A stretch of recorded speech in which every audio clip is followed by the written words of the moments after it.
Tonight, a small piece of paper prevented an assassination, but ignited an endless war. In a fancy restaurant, an ordinary waitress discovers a plot to kill the city's most dangerous crime boss. The mastermind? His own mother, a powerful politician. When the first bullet tears through the quiet atmosphere, she is forced to choose. Sit still and live, or act and change it all. Watch to the end, and comment on the city you're watching to let me know how far this story has progressed. The rain hadn't started yet, but Clara Voss could smell it coming, that metallic tang that clung to the air just before the sky opened up and drowned everything. She stood at the polished oak hostess stand of Le Cygne Noir, one hand resting on the reservation book, the other tucked into the pocket of her black apron where she kept a lighter she didn't smoke with, and a folding knife she'd never had to use. Not yet, anyway. The restaurant hummed with the kind of quiet money makes. Soft jazz bleeding through hidden speakers, crystal stemware catching light like trapped stars, conversations conducted in murmurs that suggested secrets worth keeping. Clara had worked here for 3 years, long enough to read the room the way some people read faces. She knew which tables were celebrating anniversaries and which were negotiating divorces. She knew when someone was about to propose and when someone was about to confess. She knew the difference between power and the performance of it. Tonight felt wrong. She couldn't pin it down at first, just a frequency slightly off, like a guitar string tuned a half-step flat. The manager, Marcus, had been sweating since 4 o'clock, dabbing at his upper lip with a handkerchief that was getting grayer by the hour. The kitchen staff moved with the kind of tension that came before fights or fires. And there were too many new faces in the front of house. Waiters she'd never seen before, security she didn't recognize, men in dark suits who stood too straight and smiled too little. Clara checked her watch. 7:43. The VIP reservation was for 8. "You good?" Tanya appeared at her elbow, another server, 6 months pregnant and too smart to still be working tables, but too broke to stop. She carried a tray of empty martini glasses, balance perfect even with the extra weight she was carrying. "Yeah," Clara lied. "You? Feet are killing me. But rent's due Friday, so..." Tanya shifted the tray. "Marcus told me to clear out by 8:30. Said they're closing the main room for a private party." "Closing the whole room? Just for one table? Must be somebody important." Clara's instincts prickled. Le Cygne Noir didn't close for anybody. They'd served senators and CEOs and once, allegedly, a member of an exiled royal family. But they'd never cleared the floor. "Did he say who?" Tanya shook her head. "But he looked like he was going to throw up when he said it. I'm out of here the second I can clock off." She glanced down at her belly. "I don't need whatever this is." Smart girl, Clara thought. But Clara had never been smart the way other people measured it. She'd dropped out of high school at 16, left a bad situation in a small town she'd never named out loud, and rebuilt herself from nothing in a city that ate people like her for breakfast. She'd survived by being invisible when she needed to be, and indispensable when it mattered. She'd learned to watch, to listen, to move through spaces like smoke, and right now every cell in her body was screaming at her to leave. She stayed. At 7:55, the black SUV pulled up. Clara saw it through the tall windows that faced the street. Sleek, expensive, windows tinted dark enough to be illegal. It stopped directly in front of the entrance, blocking traffic, because people who drove cars like that didn't worry about parking regulations. The driver stepped out first, scanned the street with the practiced efficiency of someone who'd done security work in places where it mattered, then opened the rear door. A woman emerged, mid-60s, silver hair pulled into a flawless chignon, wearing a charcoal suit that probably cost more than Clara made in 6 months. She moved with the careful grace of someone who knew cameras were always watching, even when they weren't. Clara recognized her immediately. Eleanor Kovar, congresswoman, chairwoman of half a dozen committees that regulated things Clara didn't understand, a fixture on Sunday morning news shows where she spoke in sound bites that meant everything and nothing. Then the sun stepped out.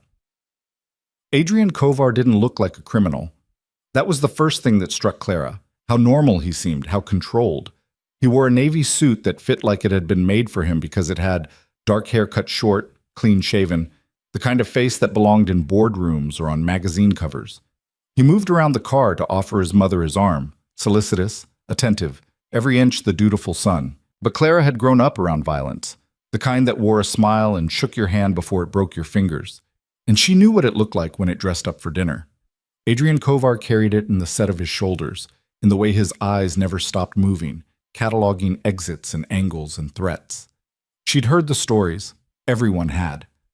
The Kovar family controlled most of the drug trade in the Eastern Corridor, owned judges and cops and politicians, made people disappear when they became inconvenient. Adrian had taken over operations 5 years ago when his father died. And since then, the organization had become more efficient, more ruthless, more invisible. And now he was here, walking into Le Cine Noir with his mother on his arm like they were going to Sunday brunch. Marcus materialized beside Clara, adjusting his tie for the 15th time. His hands shook. "Smile," he hissed. "And for God's sake, don't stare." Clara arranged her face into the pleasant neutrality she'd perfected, the expression that said she was present but not really there, attentive but forgettable. She stepped forward as they entered. "Good evening. Welcome to Le Cine Noir."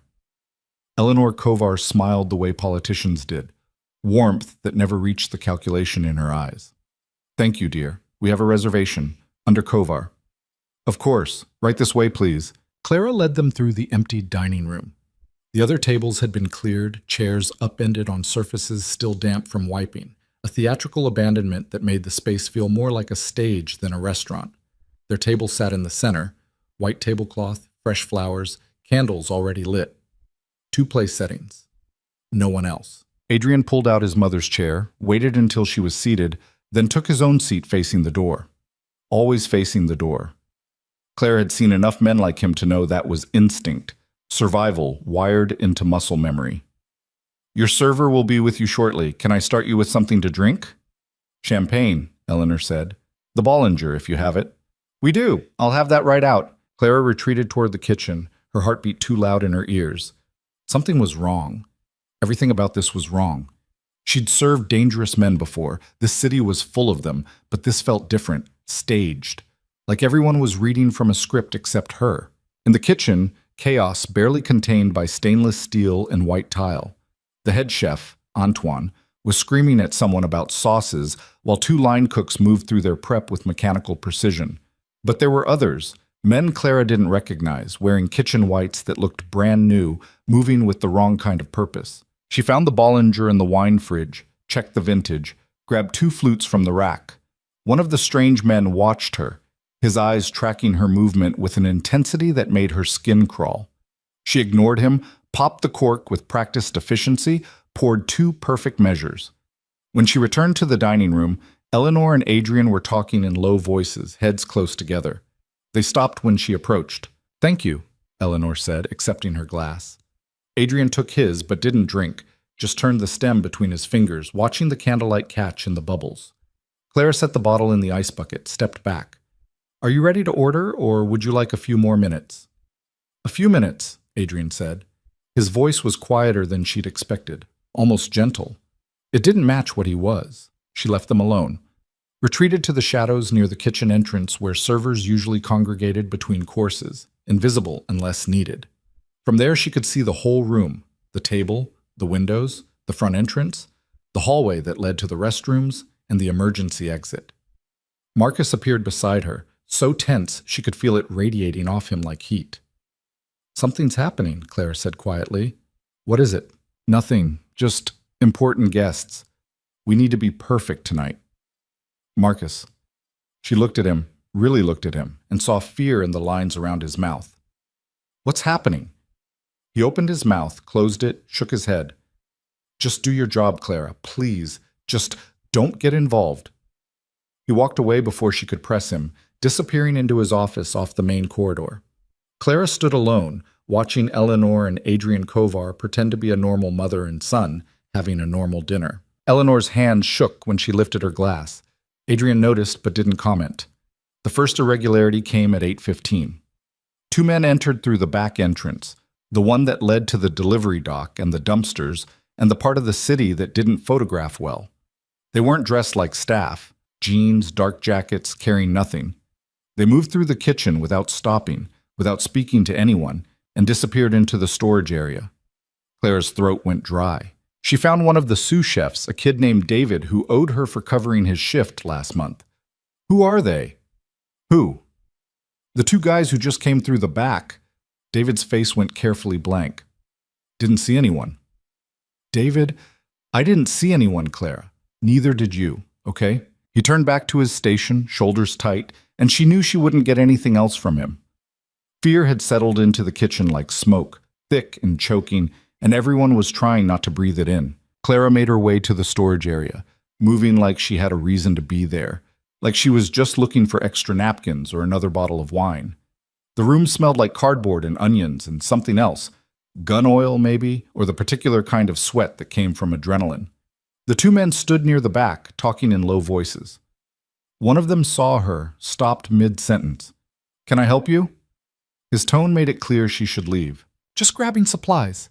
Clara kept her voice light, bored, the voice of someone who didn't care about anything happening around her. She pulled a stack of napkins from a shelf, turned to leave. "Hey!" She stopped. "You didn't see us, understand?" Clara met his eyes, cold, professional, empty of everything except purpose, and nodded. She left with the napkins clutched to her chest and her pulse hammering in her wrists. Back in the dining room, Eleanor and Adrian had ordered. Clara took her position near the wall, watching, waiting. One of the new waiters, tall, dark-haired, moving with the wrong kind of grace, approached their table with water glasses. He poured for Eleanor first, then Adrian, setting the pitcher down with hands that were too steady. Clara had been a server long enough to know that everyone's hands shook a little when they were tired or stressed or working a double shift. This man's hands didn't shake at all. He smiled at Adrian. Adrian smiled back. Neither smile reached their eyes. The waiter retreated. Clara watched him disappear toward the kitchen, then reappear a moment later, positioning himself near the hostess stand with a clear line of sight to the Kovar table. The pieces started falling into place, edges sharp enough to cut. Too many strange men, too much security, too much fear. A restaurant cleared for a single table, a delivery that went unlogged, Marcus sweating through his shirt, Eleanor's trembling hands, Adrian's careful positioning, his constant awareness of exits and angles. This wasn't dinner, this was something else. At 8:40, Clara heard it. Not words, just a fragment of conversation as she passed near the kitchen entrance. Two of the strange men talking to each other in the kind of shorthand people used when they'd worked together before. Timing has to be perfect. After the main course, make sure the sun. Clara's blood froze. She kept walking, forced herself not to react, made it to the hallway near the restrooms before she stopped, pressed her back against the wall, and tried to breathe through the panic flooding her chest. The sun. They were going to kill Adrian Kovar. Here. Tonight. In the middle of dinner with his mother. Clara's mind raced through options, through possibilities, through the calculus of survival she'd been running since she was 16 years old. She could leave. Right now. Clock out, walk out the back, disappear into the city, and pretend she'd never heard anything. That was the smart play.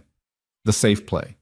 The play that kept her breathing. But she thought about Eleanor's shaking hands, about the way Adrian had pulled out her chair, the small gesture of care, about the fact that whatever he was, criminal, killer, monster, he was about to be murdered in front of his mother, and his mother knew. Eleanor knew. Clara's stomach turned over. She thought about the champagne, the careful staging, the private room. Eleanor had delivered her own son to his execution, and suddenly Clara was 16 again, in a kitchen that smelled like beer and burnt coffee, watching her stepfather's hands curl into fists, knowing what came next, knowing no one would help because no one ever helped. She'd survived that night by being smart, by being small, by disappearing. She'd survived every night since by making the same choice. But something in her had broken that night, and something else had grown in its place, a hard, angry thing that lived behind her ribs and whispered that she was tired of being smart, tired of being small, tired of watching bad things happen to people who had no one. Adrian Kovar was a criminal. He'd probably killed people. He definitely deserved whatever came to him. But not like this. Clara pushed off the wall, moved with purpose back toward the kitchen. She needed paper, something to write on, something to... She grabbed a receipt pad from the hostess stand, clicked a pen, stared at the blank page. Her hand shook. What do you write to a man who's about to be murdered? What do you say that he'll believe fast enough to survive? She wrote 5 words, crossed them out. Tried again. 8 words this time. Direct. Undeniable. Your mother sold you out. You're not leaving alive. Go. She tore off the page, folded it small, tucked it into her palm. Her heartbeat was so loud she was sure everyone could hear it, sure someone would stop her, sure this was the stupidest thing she'd ever done. But she walked back to the dining room anyway. The main course had just been served: duck for Adrian, sea bass for Eleanor, plated with the kind of precision that turned food into art. Clara watched the regular waiter set down the dishes, watched him retreat, watched the fake waiter near the hostess stand shift his weight, watched two of the men from the kitchen drift toward positions that gave them angles on the table. It was happening, soon, maybe minutes. Clara picked up a water pitcher, the universal excuse to approach any table, and moved toward the Kovars. Eleanor was cutting her fish into small pieces, not eating any of it. Adrian had his fork raised, was saying something about property development in the Northern District, his tone casual, relaxed, completely unaware that he was already dead. Clara reached the table, topped off Eleanor's water glass first, buying herself seconds to breathe, to commit, to cross the line she'd never be able to uncross. "More water, sir?" "Please." Adrian didn't look at her. People like him never looked at servers, never saw them as anything more than furniture that moved. Clara filled his glass, set down the pitcher, pulled the folded paper from her palm, and placed it on the edge of his plate, hidden beneath the rim, where only he would see it if he looked. Eleanor's eyes flicked up, caught the movement, narrowed. Clara stepped back. "Enjoy your meal." She turned and walked away, her legs somehow still working despite the adrenaline turning her joints to water.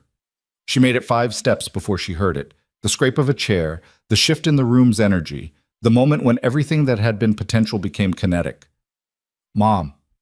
Adrian's voice, soft, a single syllable that contained volumes. Clara didn't turn around. She kept walking, toward the kitchen, toward the exit, toward anywhere that wasn't here. But she heard Eleanor's response, heard the crack in her voice when she said, "Adrian, I—" The gunshot was louder than Clara expected. Glass exploded somewhere behind her, the tall windows maybe, or the mirror above the bar. Someone screamed.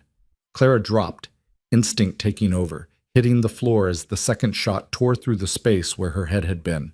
The fake waiter near the hostess stand had drawn a weapon, sleek, black, professional. He was firing toward the Kovar table, controlled bursts, the kind of shooting that came from training and muscle memory. But Adrian was already moving, already out of his chair, already dragging his mother down with him. More gunfire. The 2 men from the kitchen burst into the dining room, weapons raised. The main entrance crashed open and men in tactical gear flooded in. Adrian's security, Clara realized. The real security, not the ones who'd been bought off or fooled. The restaurant became a war zone. Clara crawled toward the kitchen, glass cutting her palms, her ears ringing from the percussion of gunfire in an enclosed space. Someone grabbed her ankle and she kicked, hard, connected with something that felt like a face. The grip released. She scrambled forward. A hand closed around her arm, yanked her to her feet. She struck out blindly, connected with nothing. "Easy. I'm not going to hurt you." Adrian Kovar.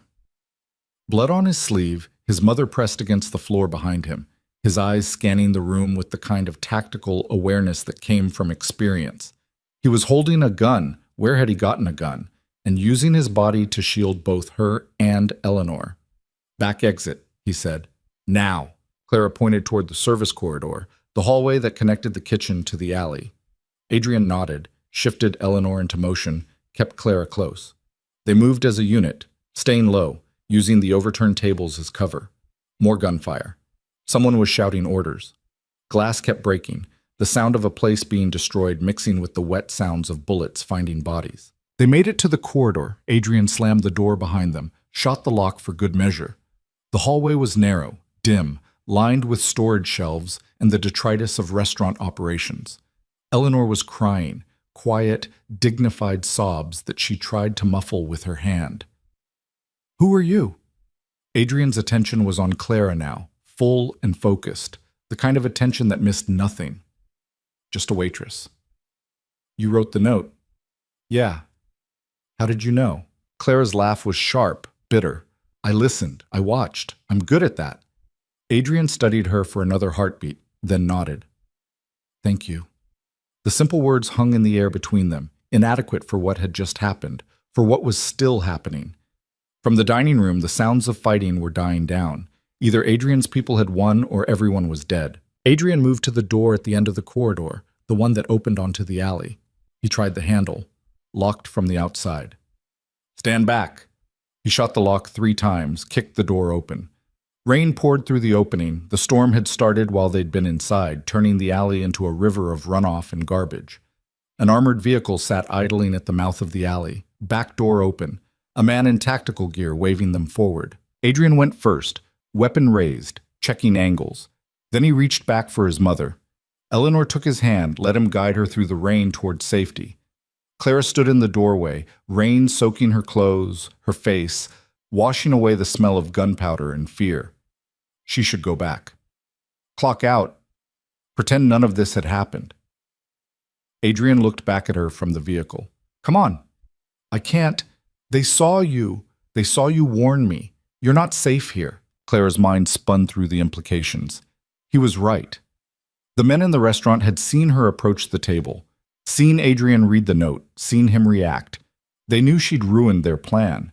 And people who made plans like this didn't leave witnesses.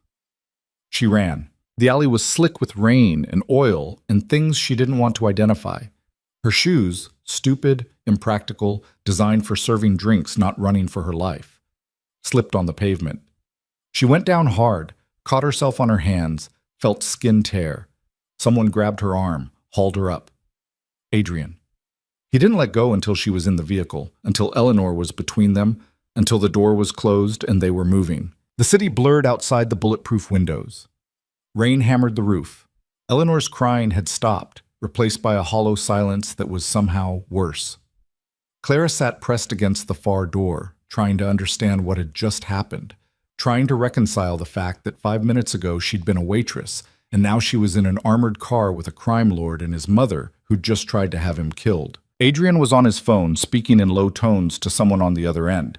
Commands, not questions. Clara caught fragments. Secure the perimeter, sweep the building, find out who talked. He ended the call, turned his attention to his mother. "Look at me." Eleanor raised her head. Her makeup was ruined, mascara tracking down her cheeks, her perfect composure completely shattered.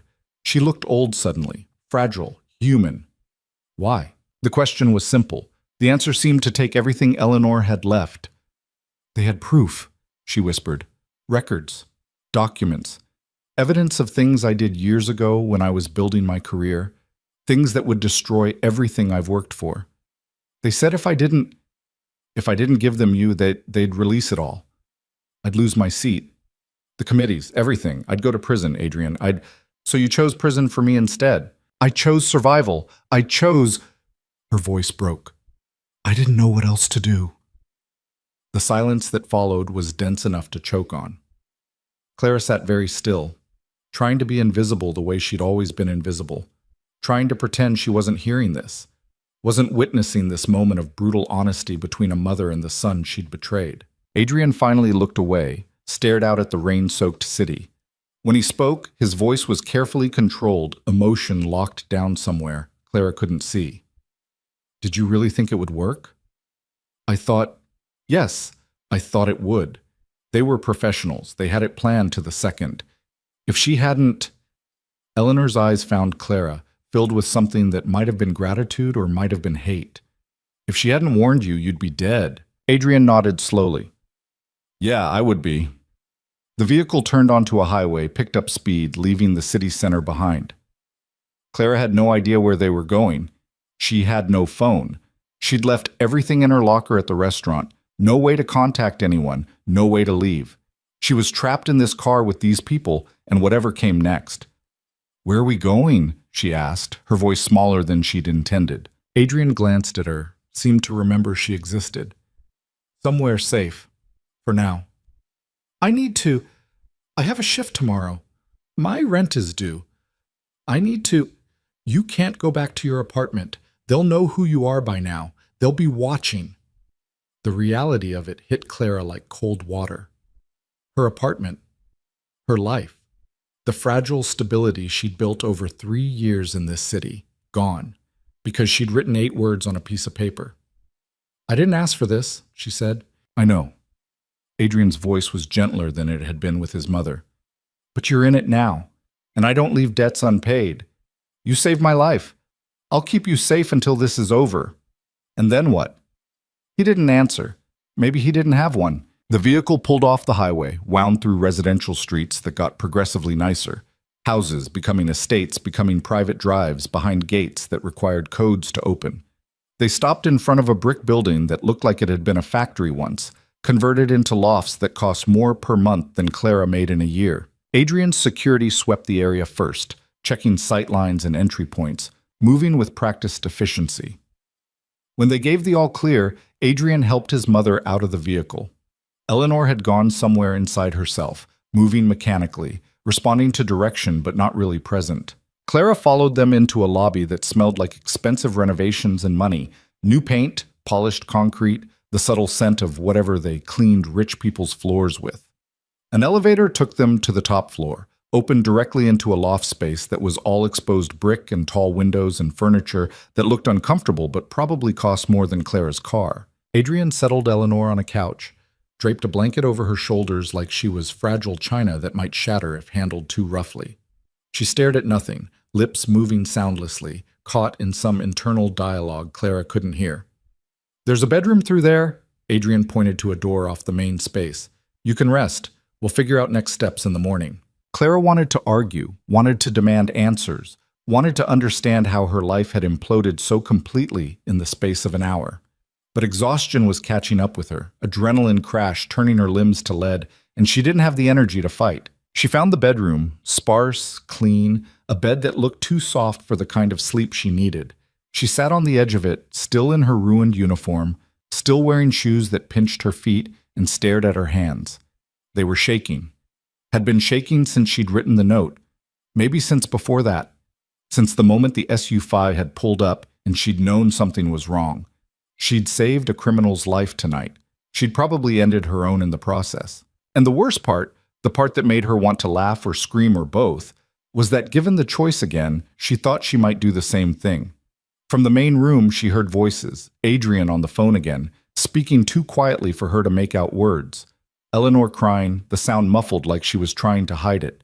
The rain against the windows, relentless, washing away evidence and witnesses, and whatever chance Clara had of going back to the life she'd built. She lay down on the bed without undressing, stared at the ceiling, and tried to remember what normal had felt like.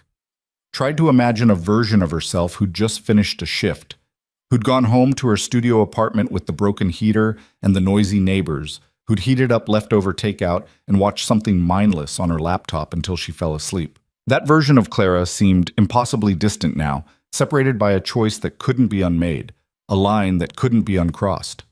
She closed her eyes and waited for sleep that didn't come, listening to the rain and the voices and the sound of a life ending, wondering what came next, wondering if there was any version of next that didn't end with her in the ground. Outside, the city kept moving, kept breathing, kept swallowing secrets and spitting out lies.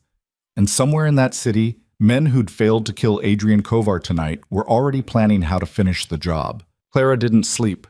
She lay on top of the covers watching shadows move across the ceiling, listening to the rain turn from downpour to drizzle to nothing. Listening to the city wake up outside windows she couldn't see through because the blinds were expensive and automatic and closed tight against the world. Somewhere around 4 in the morning, she heard Adrian's voice again, still on the phone, still giving orders in that controlled tone that suggested he'd been awake as long as she had. When gray light finally started seeping through the edges of the blinds, Clara gave up pretending. She sat up, looked down at her uniform, wrinkled, stained with things she didn't want to identify, smelling like gunpowder and fear and the kitchen grease that never quite washed out. She needed a shower. She needed clean clothes. She needed to understand what the hell happened next. She found a bathroom attached to the bedroom, all marble and chrome and the kind of fixtures that probably had Italian names.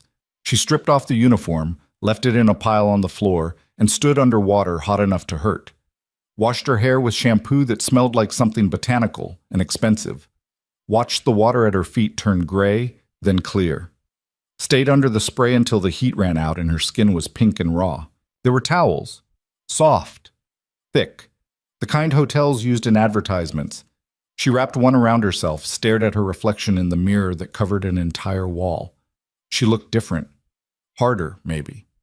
Or just exhausted. Dark circles under her eyes. a bruise forming on her shoulder where she'd hit the floor, cuts on her palms from the glass.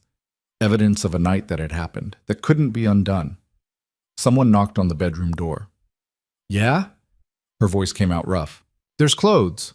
Adrian's voice muffled by wood and distance. "On the bed. They should fit." Clara waited until she heard his footsteps retreat, then emerged from the bathroom. Jeans on the bed, a sweater, undergarments still in packaging, socks. Everything looked new, looked like it had been pulled from storage or bought this morning by someone who knew her size without asking. She dressed quickly, trying not to think about how Adrian had known what would fit, trying not to feel like she was putting on a costume for whatever came next. The clothes fit perfectly. Of course they did. The main room had changed since last night. Laptops on the dining table, paper spread across every surface. Men she didn't recognize moving through the space with the careful efficiency of people who knew their roles. Adrian stood by the windows, phone pressed to his ear, staring out at a city that looked clean and innocent in the morning light. Eleanor sat on the couch where Adrian had left her, still wrapped in the blanket, but different now. Awake. Alert.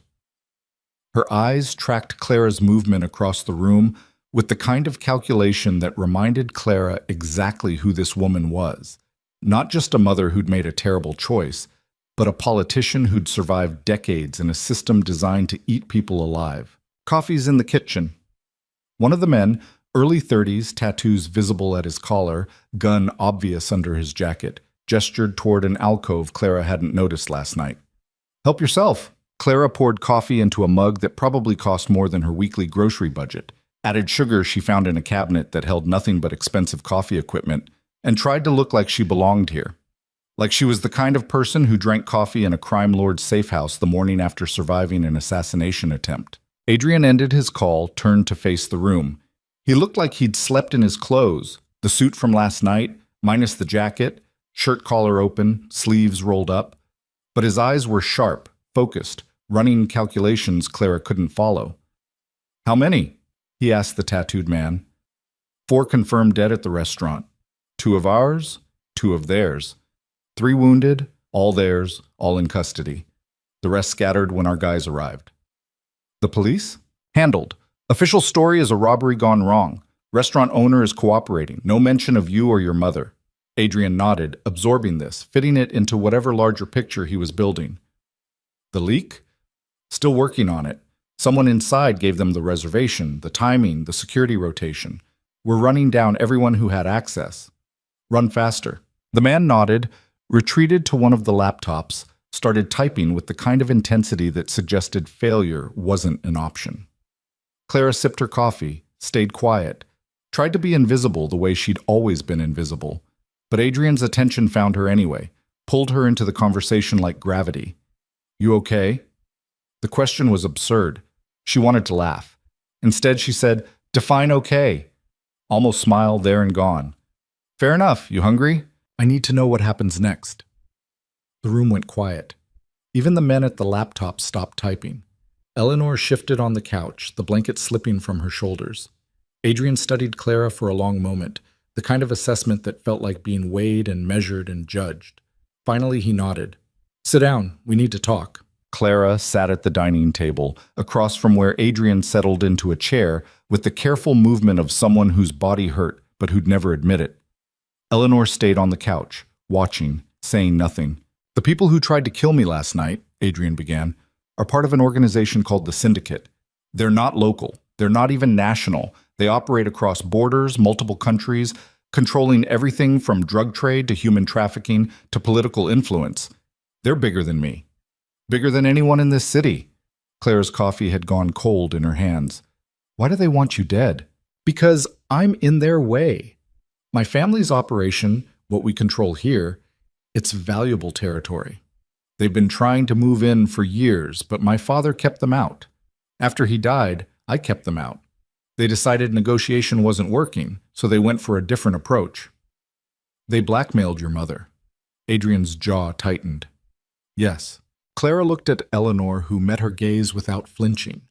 In the morning light, composed again, Eleanor Kovar looked like what she was. A woman who'd made impossible choices and lived with them, who'd weaponized respectability and used it to build power in a system that wanted to destroy her. "What did they have on you?" Clara asked. "That's not relevant," Eleanor said, her voice sharp, controlled, every inch the congresswoman. "It's relevant if I'm risking my life for this." Silence. Adrian watched his mother, waited. The power dynamic in the room shifted, subtle but undeniable. Eleanor's fingers tightened on the blanket. "When I was younger, building my political career, I accepted money from sources I shouldn't have. Foreign interests. Criminal organizations. I used that money to fund campaigns, to buy influence, to build the foundation of everything I have now. The syndicate has records, financial transactions, recordings of conversations, evidence that would put me in federal prison for the rest of my life. So you gave them your son instead. I gave them a solution that kept me alive and useful to them. They wanted access to this city's operations. I thought—" Her voice cracked, just slightly. "I thought if Adrian was gone, I could negotiate. Take over what was left of the family business, transition it to their control gradually, maintain my position in Congress, give them the political cover they needed." "You were going to become their puppet," Adrian said. No emotion in his voice, just statement of fact. "I was going to survive. That's what I do. That's what I've always done." Clara set down her coffee before she threw it. "You're a mother." Eleanor's laugh was bitter, hollow. "I'm a lot of things. Mother is somewhere on the list, but it's not at the top. You think that makes me a monster? Maybe. But I've spent 30 years watching men who are actual monsters run this country, and I decided a long time ago that if I wanted to change anything, I had to be willing to become one too. You don't survive in my world by being soft. You don't survive in any world by killing your own children." The words hung in the air, sharp enough to draw blood. Eleanor's composure cracked, just for a second, grief or guilt or something else flickering across her face before she locked it down. Adrian stood, moved to the windows, put distance between himself and his mother. "We're wasting time. Clara, here's the situation. The syndicate knows you warned me. They saw you. By now they've identified you, pulled every piece of information they can find. They know where you live, where you work, where you go when you're not working. You can't go back to any of that. For how long? Until this is over. And when is that?" Adrian turned to face her. "When the syndicate is gone. Or when I am." Clara's stomach dropped. "You're going to war with them." "I don't have a choice. They came for me in a public place. They involved civilians. They broke rules that have kept this city from turning into a bloodbath for decades. If I don't respond, I look weak. If I look weak, I'm dead anyway. So yes, I'm going to war." "That's insane. You said they're bigger than you. How do you fight something you can't beat?" Adrian's smile was cold, dangerous. The smile of someone who'd been underestimated his entire life and learned to weaponize it. "You don't fight it head on. You dismantle it, piece by piece. You find the weak points, the connections, the people who are in it for money instead of loyalty. You make them understand that coming after you costs more than you're worth." Clara stood, needing to move, needing to do something with the energy flooding her system. "I'm a waitress. I can't help you with this. I don't know anything about your world. You knew enough to save my life. That was different. That was just, I heard something and I reacted. This is—" She gestured at the room, at the men with guns, at the laptops full of information she didn't understand. "This is professional. I'm not professional." "No," Adrian agreed. "You're better. You're someone they don't know. Someone who can move through spaces I can't, see things my people would miss. You're an outsider, and that makes you valuable. I didn't sign up for this. You signed up the second you wrote that note." The truth of it hit her like a fist. He was right. She'd crossed a line last night, and there was no going back across it. The syndicate wouldn't care that she was just a waitress, wouldn't care that she'd acted on instinct. She'd interfered with their plan, cost them their shot at Adrian, probably gotten some of their people killed. In their eyes, she was already part of this war, whether she wanted to be or not. Clara sat back down, felt the weight of inevitability settle on her shoulders. "What do you want from me? For now? Stay here. Stay safe. Let me figure out who leaked the information, who in my organization is working with them. After that, we'll see. And if I say no, if I just walk out that door and take my chances?" Adrian's expression didn't change. "I won't stop you. But you should know that the syndicate's primary interrogation method involves removing fingers one at a time until you tell them everything you know.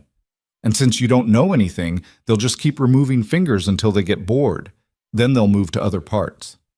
Clara's throat went dry. You're trying to scare me. I'm trying to keep you alive. There's a difference.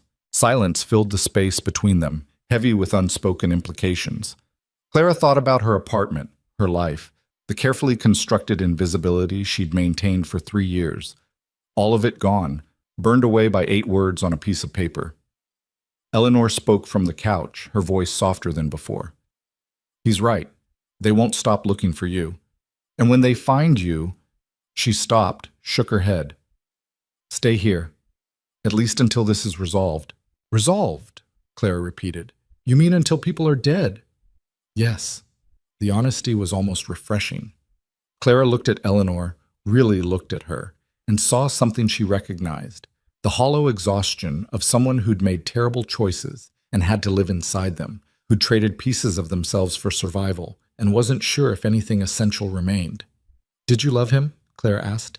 Adrian, when he was a kid, before all this. Did you love him? Eleanor's composure finally shattered. Tears tracked down her face, silent, unstoppable. She didn't try to hide them. More than anything, more than my career, more than my ambition. When he was small, before my husband pulled him into the business, before he became... She gestured helplessly. I loved him so much it terrified me. And then I gave him away anyway, because I was terrified of something else more. Adrian had gone very still by the windows. His face was blank, carefully neutral, but Clara could see the tension in his shoulders, the way his hands had curled into fists. You don't get to do that, he said quietly. You don't get to love me and try to kill me and then cry about it. Pick one. Adrian, no. He turned, faced his mother fully. You made your choice last night. You chose your career, your freedom, your survival. Fine. I understand that.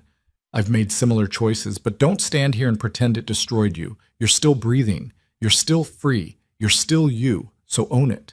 Eleanor stood, the blanket falling away, revealing the rumpled suit from last night, the disheveled hair, the smeared makeup, all the evidence of humanity she usually kept hidden. You think I don't regret it? You think I slept last night? You think I can look at you without seeing what? Your son? Or the problem you tried to solve? The question hit like a blade. Eleanor recoiled, sat back down heavily, and the fight went out of her all at once. She looked old again, defeated, hollowed out. Clara stood. I need air. No one stopped her. She found a door that led to a balcony, small, overlooking the city, the morning sun turning everything gold and clean and false. She gripped the railing, breathed deep, tried to process everything that had happened in the last 12 hours. Behind her, she heard Adrian and Eleanor talking in low voices, words she couldn't make out, but tone she could.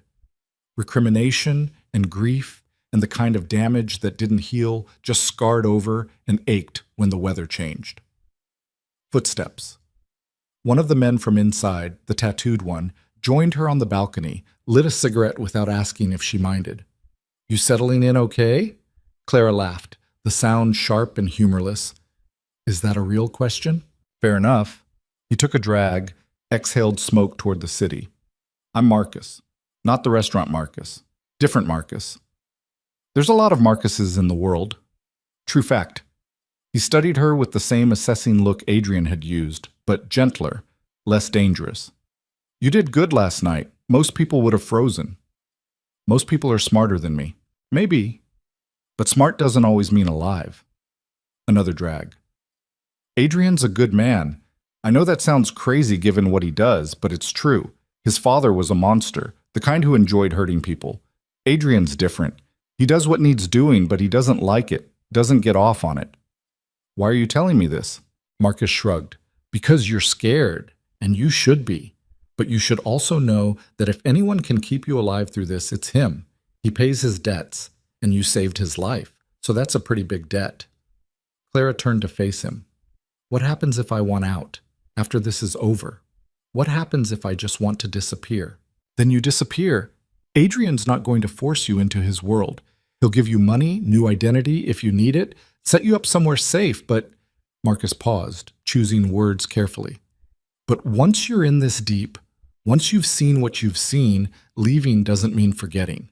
You'll carry it with you, wherever you go. The truth of that settled into Clara's bones. She thought about the sound of gunfire, the smell of blood, Eleanor's tears, Adrian's controlled fury. Marcus was right. She'd carry all of it, forever. I need to make a call, she said. There's someone who'll be worried. Who? Friend from the restaurant, Tanya. She's pregnant. She was working last night. She probably thinks I'm dead. Marcus nodded. I'll get you a clean phone. Don't use your real one. Don't call anyone else. 5 minutes. That's it. The syndicate might be monitoring your contacts. He went inside, returned with a burner phone still in plastic packaging. Clara opened it, powered it on, tried to remember Tanya's number. It came to her in pieces. Muscle memory from the days before smartphones when she'd had to actually remember things. The phone rang 4 times before Tanya picked up. Hello? It's Clara. Silence. Then, oh my God, Clara, I thought the news said there was a shooting. They said 2 people died. I thought, I'm okay. I'm safe. I needed you to know I'm okay. Where are you? What happened? The police came by my apartment. They were asking about you, about whether I'd seen you leave. What did you tell them? Nothing. I said I left before my shift ended. I don't know anything. But Clara, what the hell is going on? Clara closed her eyes, felt the weight of secrets she couldn't share, lies she'd have to tell. I can't explain right now, but I'm safe. I'm with people who are keeping me safe, and I need you to forget you heard from me, okay? If anyone asks, you don't know where I am, you haven't talked to me, you're as confused as everyone else. You're scaring me. I know. I'm sorry, but this is important. Just take care of yourself. Take care of the baby. And don't try to find me. Clara. She ended the call before Tanya could say more, before her voice could crack with tears that would break Clara's resolve.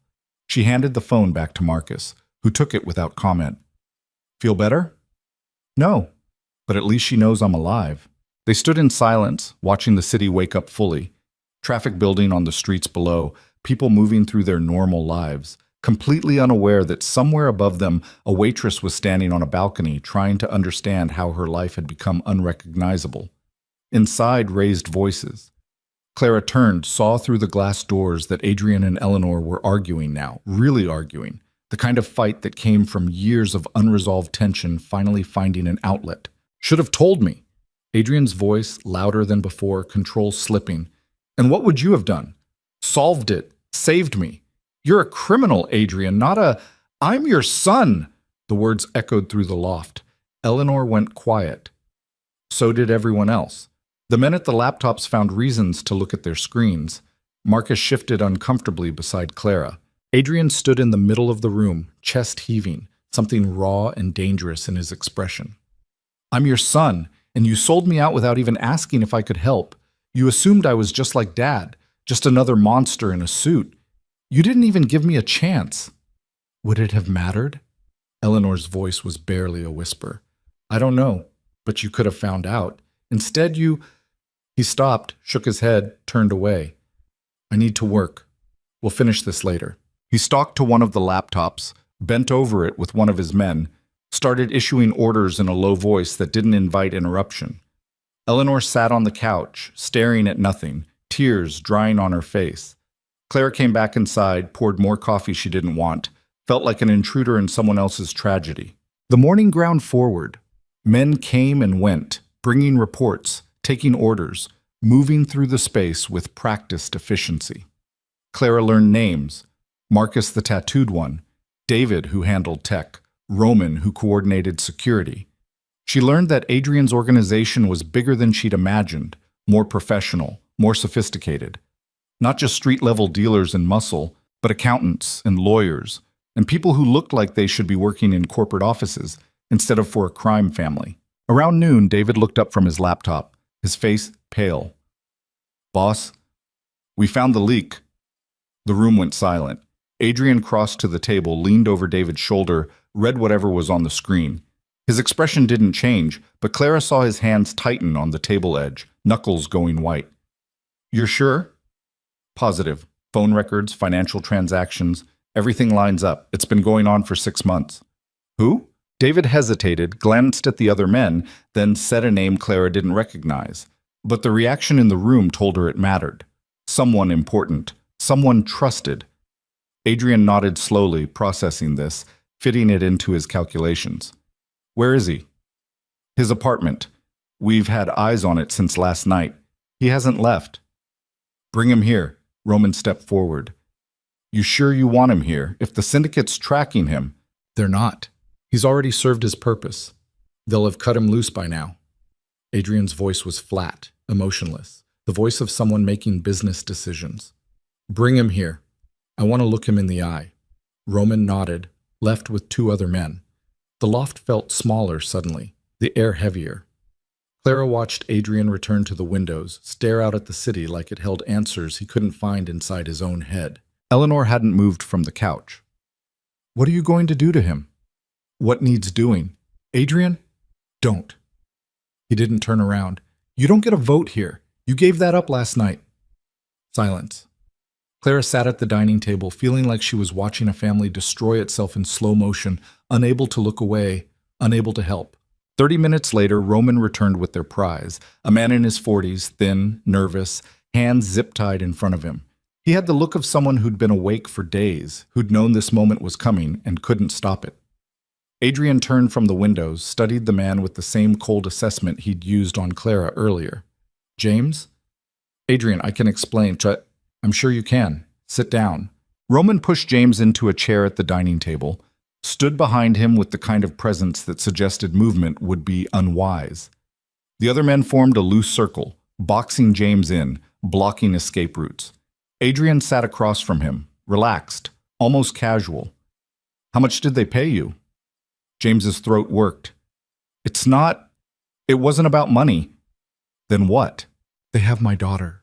The words tumbled out, desperate, pleading. She's 8 years old. They took her 3 months ago, said if I didn't help them, if I didn't give them information about your operations, about your schedule, about your security, they said they'd kill her. I didn't have a choice. The room absorbed this. Clara felt something shift in her chest, the complexity of it, the impossible mathematics of choosing between loyalties, between survival and honor. Adrian's expression didn't change. Did you try to tell me? No. Did you ask for help? I couldn't risk it. They said if I told anyone, so instead you helped them try to kill me. You gave them Eleanor's reservation. You told them about the security rotation. You made sure they had everything they needed to walk into that restaurant and put bullets in my head. I thought, if I gave them what they wanted, they'd give her back. They promised. They lied. Adrian's voice was gentle now, almost kind, which somehow made it worse. The syndicate doesn't return hostages, James. They use them until they're not useful anymore. Then they dispose of them. Your daughter's probably already dead. James made a sound like he'd been hit, a wounded animal noise that came from somewhere deep. No, they said. They lied, Adrian repeated. And you believed them because you wanted to. Because believing them meant you could justify betraying everyone who trusted you. Please, tears now streaming down James's face. Please, if there's any chance she's alive. Adrian stood, walked to the windows, stared out at the city again. Roman, make the call. See if we can locate the girl. If she's alive, get her back. Roman pulled out his phone, stepped away to make the call. James slumped in his chair, sobbing openly now, hope and despair warring on his face. Clara stood, couldn't sit anymore, couldn't watch this. She moved toward the balcony door, but Adrian's voice stopped her. This is what it looks like, in case you were wondering. This is the world you're in now. People making impossible choices, families destroyed, children used as weapons. It's not clean. It's not simple. It's just... He gestured helplessly. This. Why are you showing me? Because I don't want you to have illusions about who I am, about what helping me means. You saved my life last night, and I'm grateful, but grateful doesn't change what I do, who I am, what I'll have to do to survive this. Clara met his eyes. What are you going to do to him? To James? That depends on whether his daughter's alive. And if she's not? Adrian's silence was answer enough. Roman returned, phone still in hand. We found her. Warehouse in the industrial district. Alive, appears unharmed. Teams moving in now. The relief on James's face was almost painful to witness. He collapsed forward, forehead hitting the table, shoulders shaking with sobs that sounded like they were tearing him apart from the inside. Adrian watched him for a long moment, then nodded to Roman. When they get her out, bring her here. Let him see her. Then...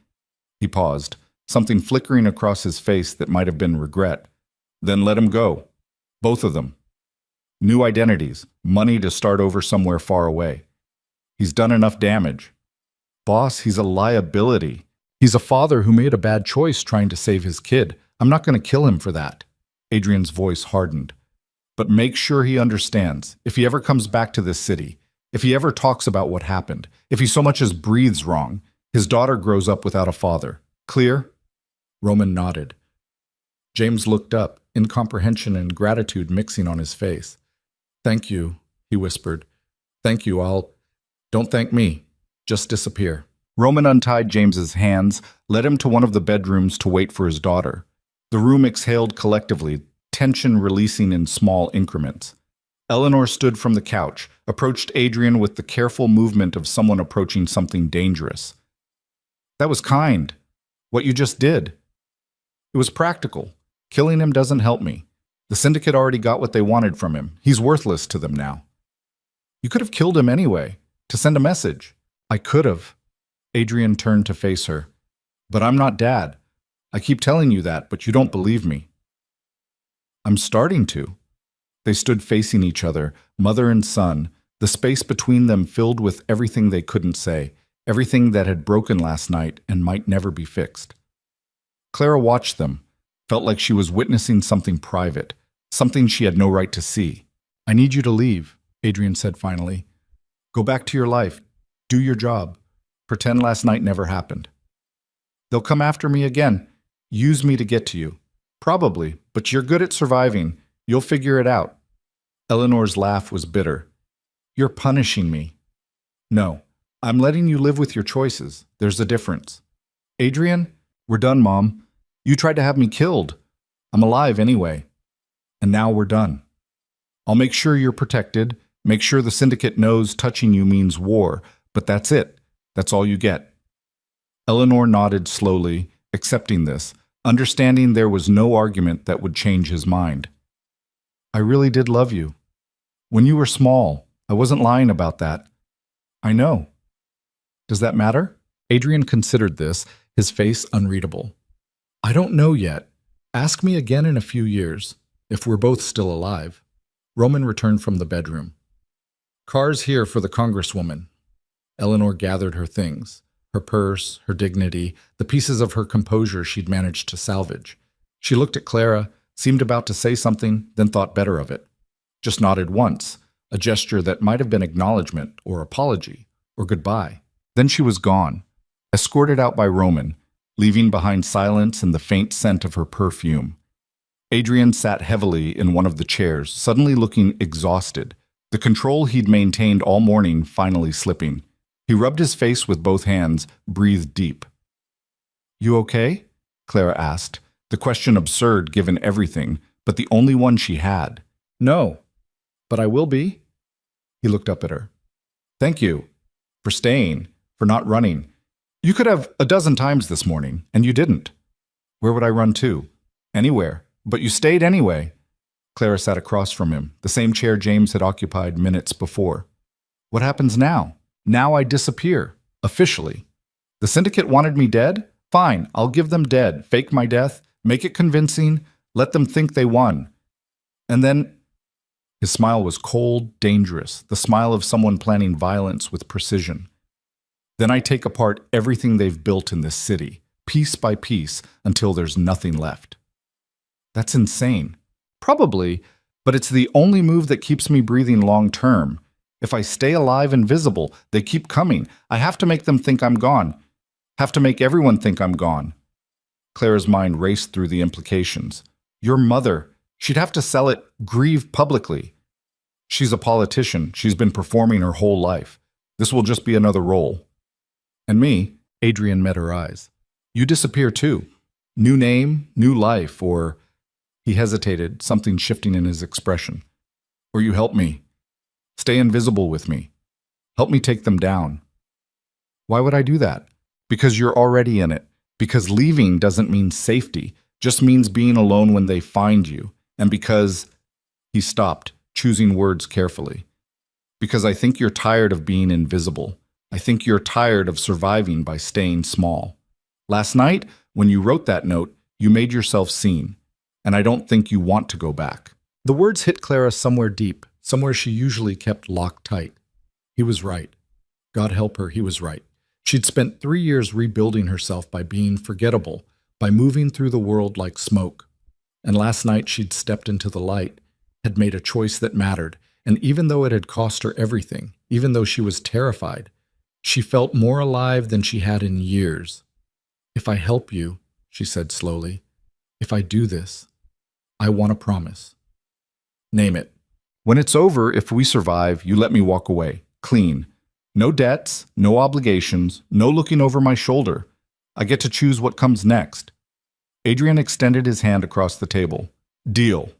Clara stared at his hand, understanding this was the moment, the point where she either committed fully or ran. Understanding that taking his hand meant violence and danger and probably death. Understanding that not taking it meant the same things, just slower, lonelier. She took his hand. His grip was firm, warm, human. He held on a moment longer than necessary, his eyes searching hers, looking for doubt or fear or second thoughts. This is going to get bad, he said quietly. Worse than last night.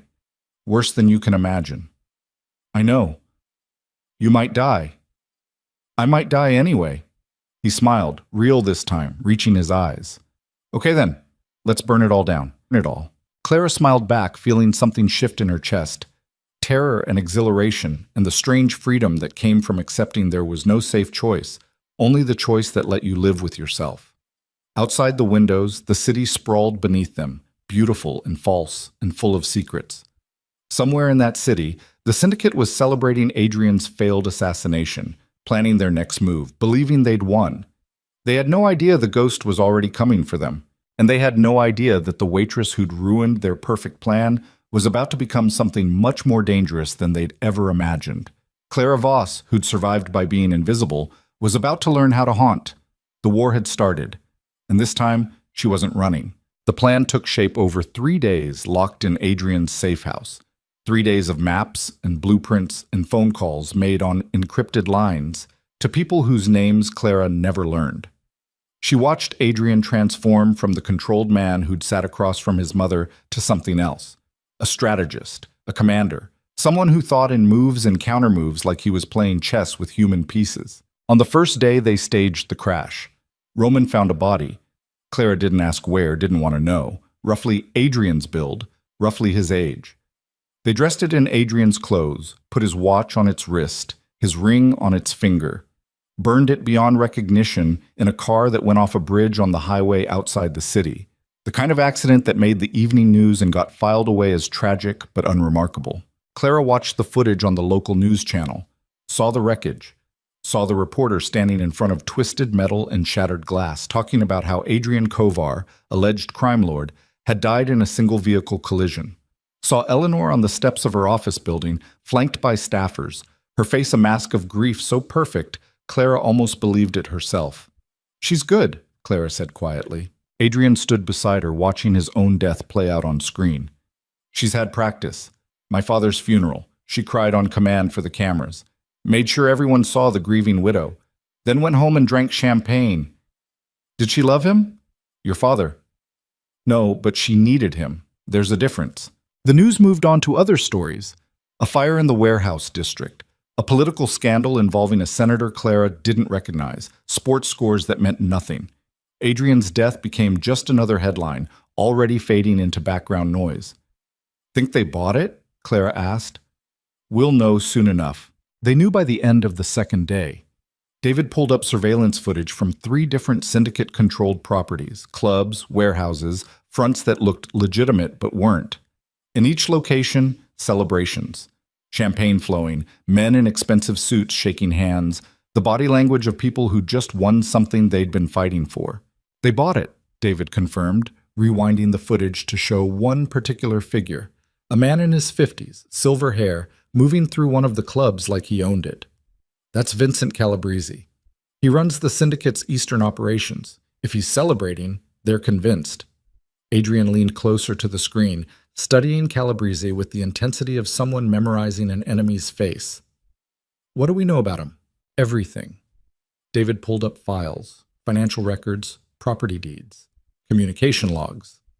He's been in the game 30 years, worked his way up from muscle to management.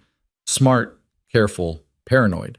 Keeps his family separate from the business, lives in a compound outside the city with security that would make the Secret Service jealous. Weaknesses. His son, Marco. 26, thinks he's smarter than he is, likes to party, likes to talk when he shouldn't. Vincent's been grooming him to take over eventually, but the kid's a liability. Adrian's smile was cold. Then we start with the kid. Over the next 2 days, Clara learned how to disappear. Marcus brought her new identification, driver's license, credit cards, a complete identity for someone named Sarah Chen who'd never existed before yesterday. Clara practiced the signature, memorized the backstory, stared at the photo that looked like her but wasn't, not really. "You'll need to dye your hair, Sheik," Marcus said, setting down a box of hair color on the bathroom counter. Something different enough that casual recognition doesn't work. Clara picked up the box. Dark brown, almost black. Her natural color was lighter, dirty blonde that she'd never bothered to change.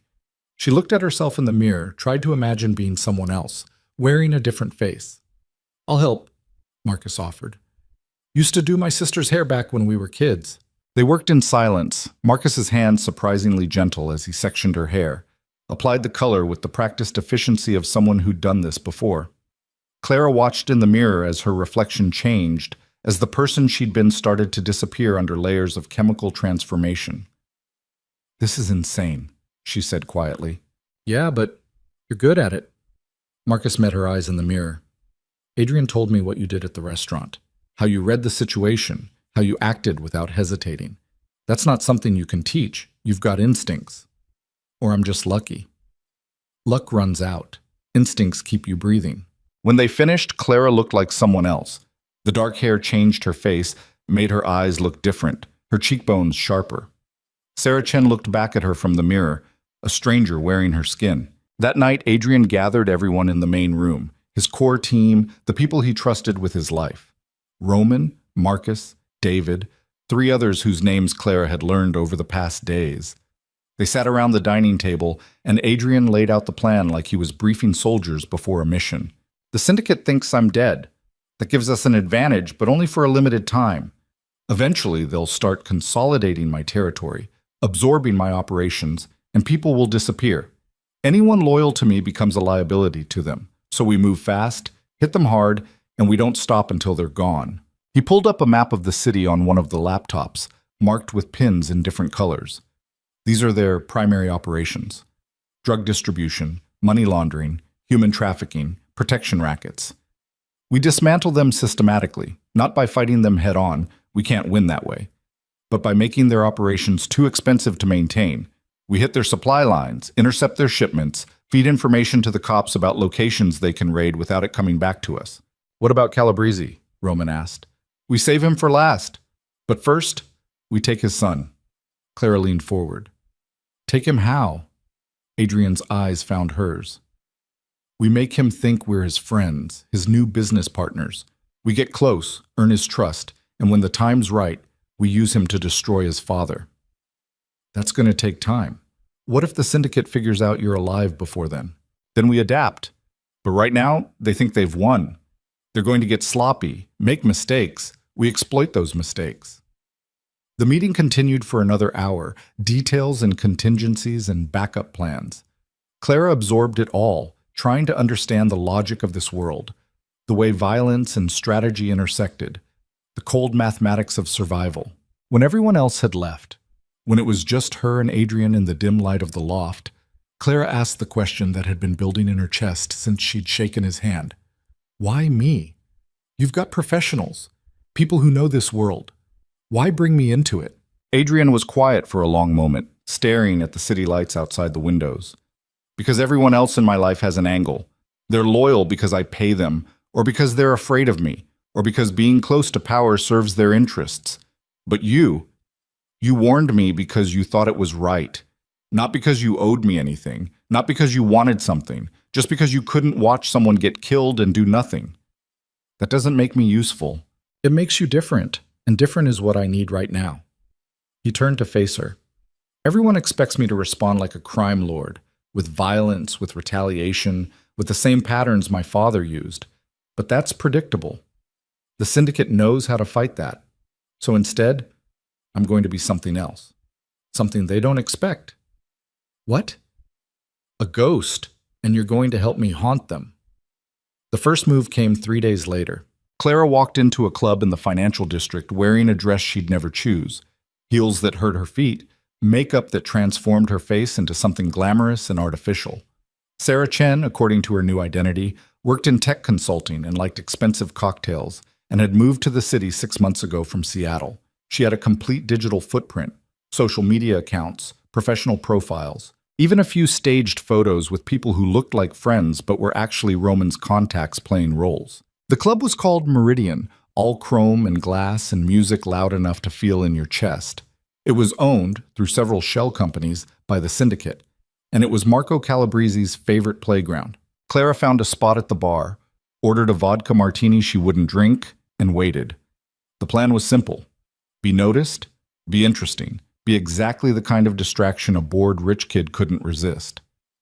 Adrian and Marcus were outside in a surveillance van, watching through cameras hidden in Clara's earrings, listening through the microphone woven into her necklace. You okay? Adrian's voice in her ear, barely audible over the music. Clara touched her necklace twice, the signal for yes. He just walked in. East entrance. 3 guys with him, probably security. Clara didn't turn to look.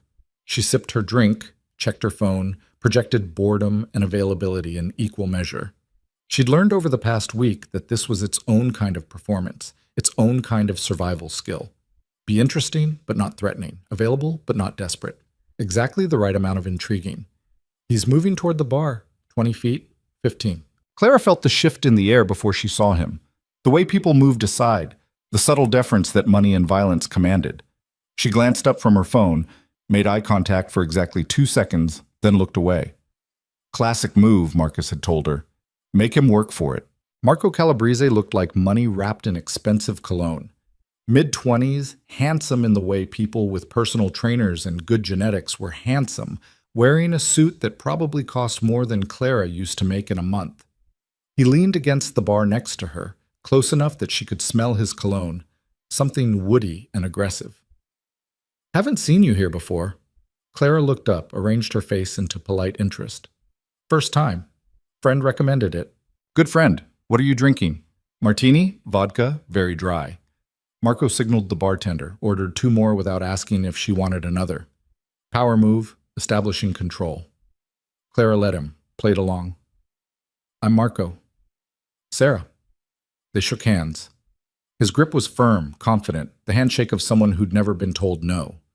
Clara smiled, withdrew her hand, created just enough distance to keep him interested.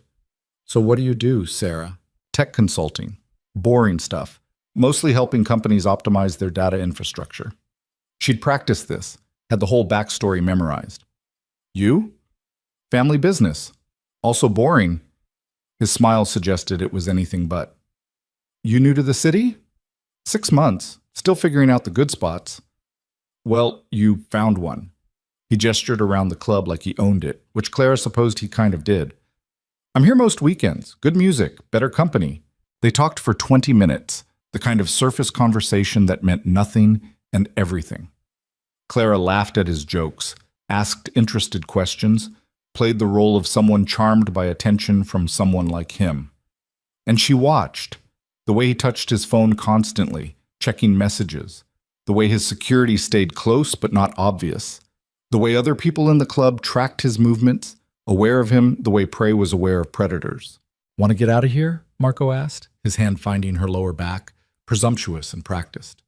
I know a place with better music, more private. Clara felt Adrian's voice in her ear.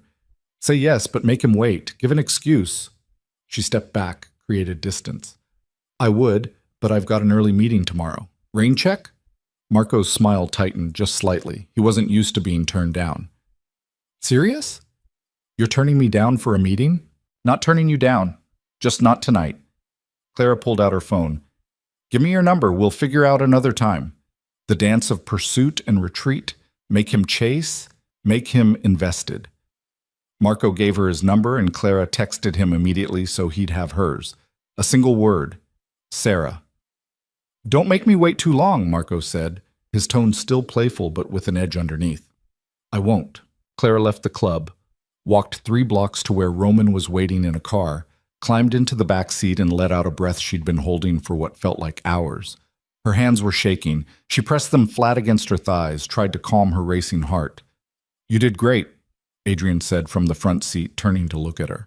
Perfect. He's hooked. I need a shower. I can still smell his cologne. Welcome to undercover work. Marcus pulled into traffic, headed back toward the safe house. It gets easier. Does it get less disgusting? No, but you get better at compartmentalizing.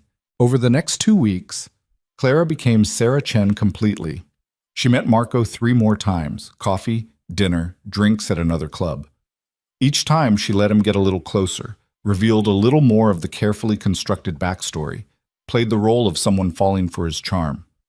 Each time, Adrian and his team listened, recorded, built a profile of Marco's habits, his weaknesses, his access to his father's operations. Marco talked when he drank. He talked about deals his father was making, territories they were expanding into, problems they were solving with money or violence, or both. He talked like Clara was just another pretty face, like she couldn't possibly understand or care about the business side of things. And Clara listened, remembered, reported back every detail. He's meeting with a supplier next week, she told Adrian after the 4th date, back in the safe house, scrubbing off makeup that felt like a mask. Some kind of shipment coming in through the port. He was vague about details, but he's excited about it. Said it's going to make his father a fortune. Adrian and David exchanged looks. That's the heroin shipment we've been tracking. If we can intercept it, we can cost them millions, David finished, and make Marco look incompetent to his father. Can we do it without it coming back to him? Without him knowing we're involved? Make it look like bad luck. Customs inspection, random check that finds something. We've got contacts in the Port Authority who can make it happen. Adrian nodded slowly, fitting this into the larger plan. Do it, but wait until Clara's clear. I don't want them connecting her to it. That night, Clara couldn't sleep. She lay in the bedroom that had become hers, staring at the ceiling, trying to reconcile who she was with, who she was pretending to be. Sarah Chen felt more real every day, like she was becoming the performance, losing Clara Voss underneath layers of lies. She got up, found Adrian still awake in the main room, working at his laptop in the dim light. Can't sleep? He asked without looking up. Can't turn my brain off. He closed the laptop, gave her his full attention. What's wrong? Clara sat on the couch across from him, pulled her knees to her chest. I keep thinking about Marco, about how easy it is to lie to him, how he believes everything I say because I'm pretty, and I laugh at his jokes and I make him feel important, and I wonder... She stopped, searching for words. I wonder what that makes me. Smart, adaptable, good at what you're doing, or just another person using someone for my own purposes. Adrian was quiet for a moment. You think there's a difference between what you're doing and what his father does? Using people? Manipulating them? Isn't there? Maybe.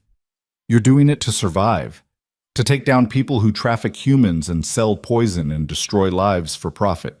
Marco's father does it because he can, because power is its own reward. So yeah, there's a difference.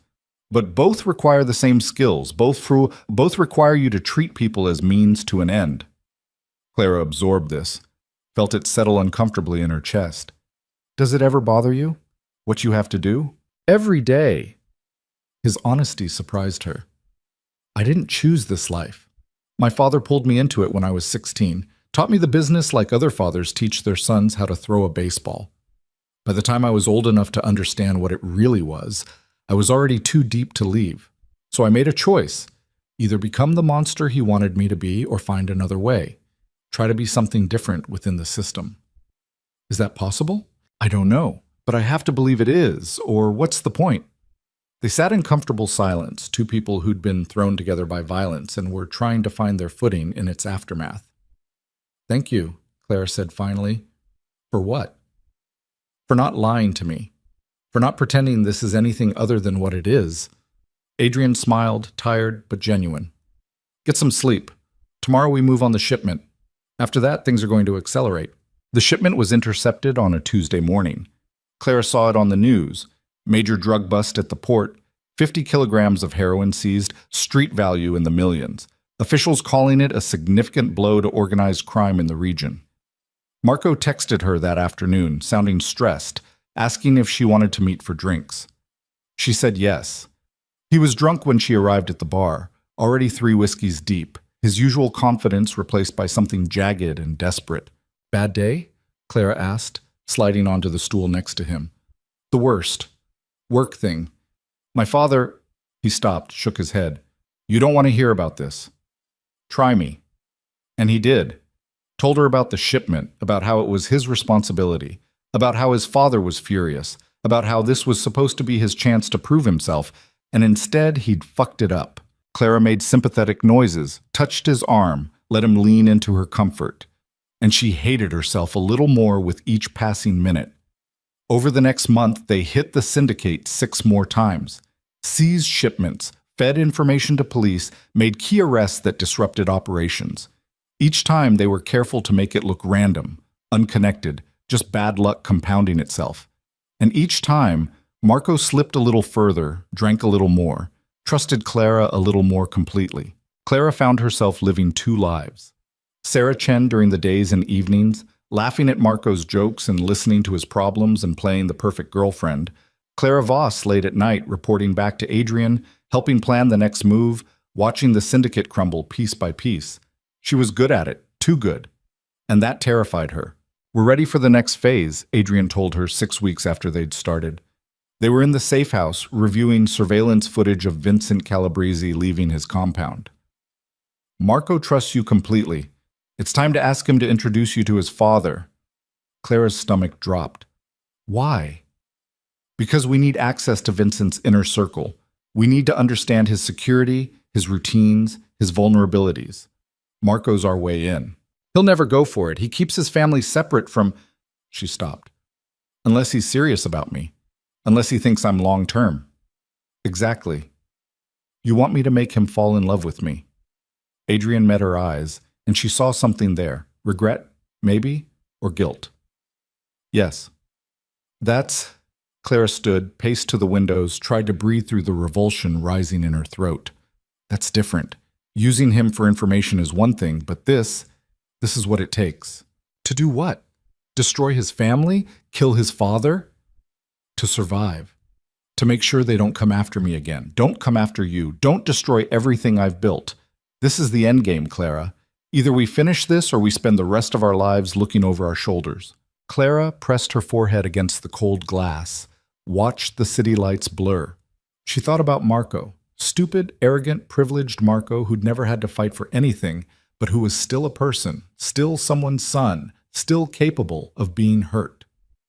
What happens to him after? That depends on how complicit he is in his father's operations. If he's just a spoiled kid playing at being a criminal, maybe he walks away. If he's deeper than that, you'll kill him. Adrian didn't answer, which was answer enough. Clara turned to face him. "I need a minute. I need to think." "We don't have a minute. Marco's taking you to dinner tomorrow night. It's the perfect opportunity to suggest meeting his family." "I said I need to think!" The words came out sharper than she intended, echoing in the loft. Adrian held up his hands, backed off. "Okay, think. But Clara, time is not on our side here. The longer we take, the more chance they figure out I'm alive. And if that happens, everything we've done is for nothing." Clara retreated to her bedroom, closed the door, sat on the edge of the bed with her head in her hands. She thought about the restaurant, about the note she'd written, about the choice that had led her here. She thought about being 16 and scared and alone, about building a life from nothing, about the careful invisibility she'd maintained for years. She thought about Adrian asking her if she was tired of being invisible, tired of surviving by staying small. She was. God help her, she was. But this, making someone fall in love with her so they could use him to destroy his family, This felt like crossing a line she couldn't uncross, becoming something she couldn't come back from. Her phone buzzed, text from Marco. Miss you, can't wait for tomorrow. Clara stared at the message, felt something twist in her chest. She could still walk away. Tell Adrian no, take her new identity, disappear into a different city, start over somewhere else. But Marcus had been right. Luck ran out. Instincts kept you breathing. And her instincts told her that walking away meant dying slowly instead of quickly, meant spending every day waiting for the syndicate to find her, meant never being safe again. She texted Marco back, miss you too, tomorrow can't come fast enough. Then she walked back out to the main room, found Adrian exactly where she'd left him. I'll do it, she said, but after this is over, we're done. I walk away clean, like you promised. You have my word. Clara nodded, accepting this, committing to a path she couldn't see the end of. Okay, tell me what to do. The dinner was at an Italian place in the theater district, expensive and intimate, the kind of restaurant where reservations required connections or money or both. Marco was already there when Clara arrived, waiting at a corner table, nervous in a way she'd never seen him before. You look amazing, he said, standing to pull out her chair. You too. Clara let him kiss her cheek, settled into the performance. They ordered wine, appetizers, made small talk about work and the city, and nothing that mattered. But underneath it, Clara could feel tension radiating from Marco, could see him working up to something. Halfway through the main course, he set down his fork, took a breath. So I've been thinking. We've been seeing each other for almost 2 months now, and it's been... You're different than other girls I've dated. Smart, independent. You don't want anything from me except me, and that's... He paused, searching for words. That's rare in my world. Clara's heart hammered against her ribs. Marco, wait. Let me finish. I want you to meet my family, my father. It's important to me that he knows about you, that he sees I'm serious about you. Clara arranged her face into surprise, pleasure, exactly the right amount of hesitation. Are you sure? I know you keep your family separate from your social life. I do, but you're not just social life anymore. He reached across the table, took her hand. You're becoming something more, and I want my father to know that. Clara squeezed his hand, smiled, felt like she was drowning. I'd love to meet him. Marco's relief was palpable. Yeah, because I know it's a big step, and I don't want to pressure you, but I want to, really. They finished dinner in a better mood. Marco relaxed now that he'd made his confession. He walked her to where Roman was waiting in the car, kissed her goodnight with more passion than usual, told her he'd set up dinner with his father for next week. In the car, Clara let the mask drop, pressed her hands over her face, tried to breathe through the nausea. You okay? Roman asked from the driver's seat. No, but I will be. Back at the safe house, she found Adrian waiting, along with Marcus and David. They'd been listening to the whole dinner through her wire, had heard everything. You did it, Adrian said, something like pride in his voice. This is it. Once you meet Vincent, we'll have everything we need. Clara nodded numbly, poured herself whiskey from the bar, drank it in one burning swallow. What's the timeline? Dinner's next Thursday. That gives us a week to prepare, to make sure we have surveillance in place, to coordinate with the contacts we've been building inside Vincent's organization. And then? Then we move, fast and final. We expose Vincent to his own people, to law enforcement, to everyone. Make him toxic. Make association with him a liability. Watch his empire collapse. It sounded clean when Adrian said it like that. Strategic. But Clara knew better. She'd learned over the past 2 months that nothing in this world was clean, that every victory came with a body count, literal or metaphorical. I need sleep, she said, setting down the empty glass. We can talk details tomorrow. That night, Clara dreamed about the restaurant, about the gunfire and the glass shattering and Eleanor's tears. But in the dream, when Adrian read the note, he didn't run. He just looked at her with Marco's face and asked why she'd betrayed him. She woke up gasping, sweat-soaked, and couldn't get back to sleep. The week passed in preparation. Clara learned everything they knew about Vincent Calabrese, his history, his habits, his weaknesses. She practiced conversations with Marcus playing Vincent, learned how to deflect questions, how to seem innocent and uninvolved while gathering information. Thursday arrived too fast. Clara dressed carefully, conservative but expensive, the kind of outfit that said she took this seriously but wasn't trying too hard. Marco picked her up in his car, drove them to his father's compound outside the city. The place was massive, hidden behind walls and gates and security that tracked their car from the moment they turned onto the private drive. "Nervous?" Marco asked, reaching over to squeeze her hand. "A little. I want to make a good impression." "You will. Just be yourself. My father's going to love you." The house was all stone and glass and old money, the kind of place that had been built to intimidate. They were met at the door by a man who looked like security dressed in butler's clothes, led through a foyer with marble floors and a chandelier that probably cost more than Clara's entire life. Vincent Calabrese waited in a study that smelled like leather and cigars. He was smaller than Clara expected, compact and controlled, wearing reading glasses and holding a book like they'd interrupted him mid-chapter. But his eyes, when they found Clara, assessed her, cataloged her, were sharp enough to cut. "Father, this is Sarah." "Sarah, my father, Vincent." Clara extended her hand. Vincent took it, his grip firm, brief, measuring. "Marco's told me about you. Tech consultant?"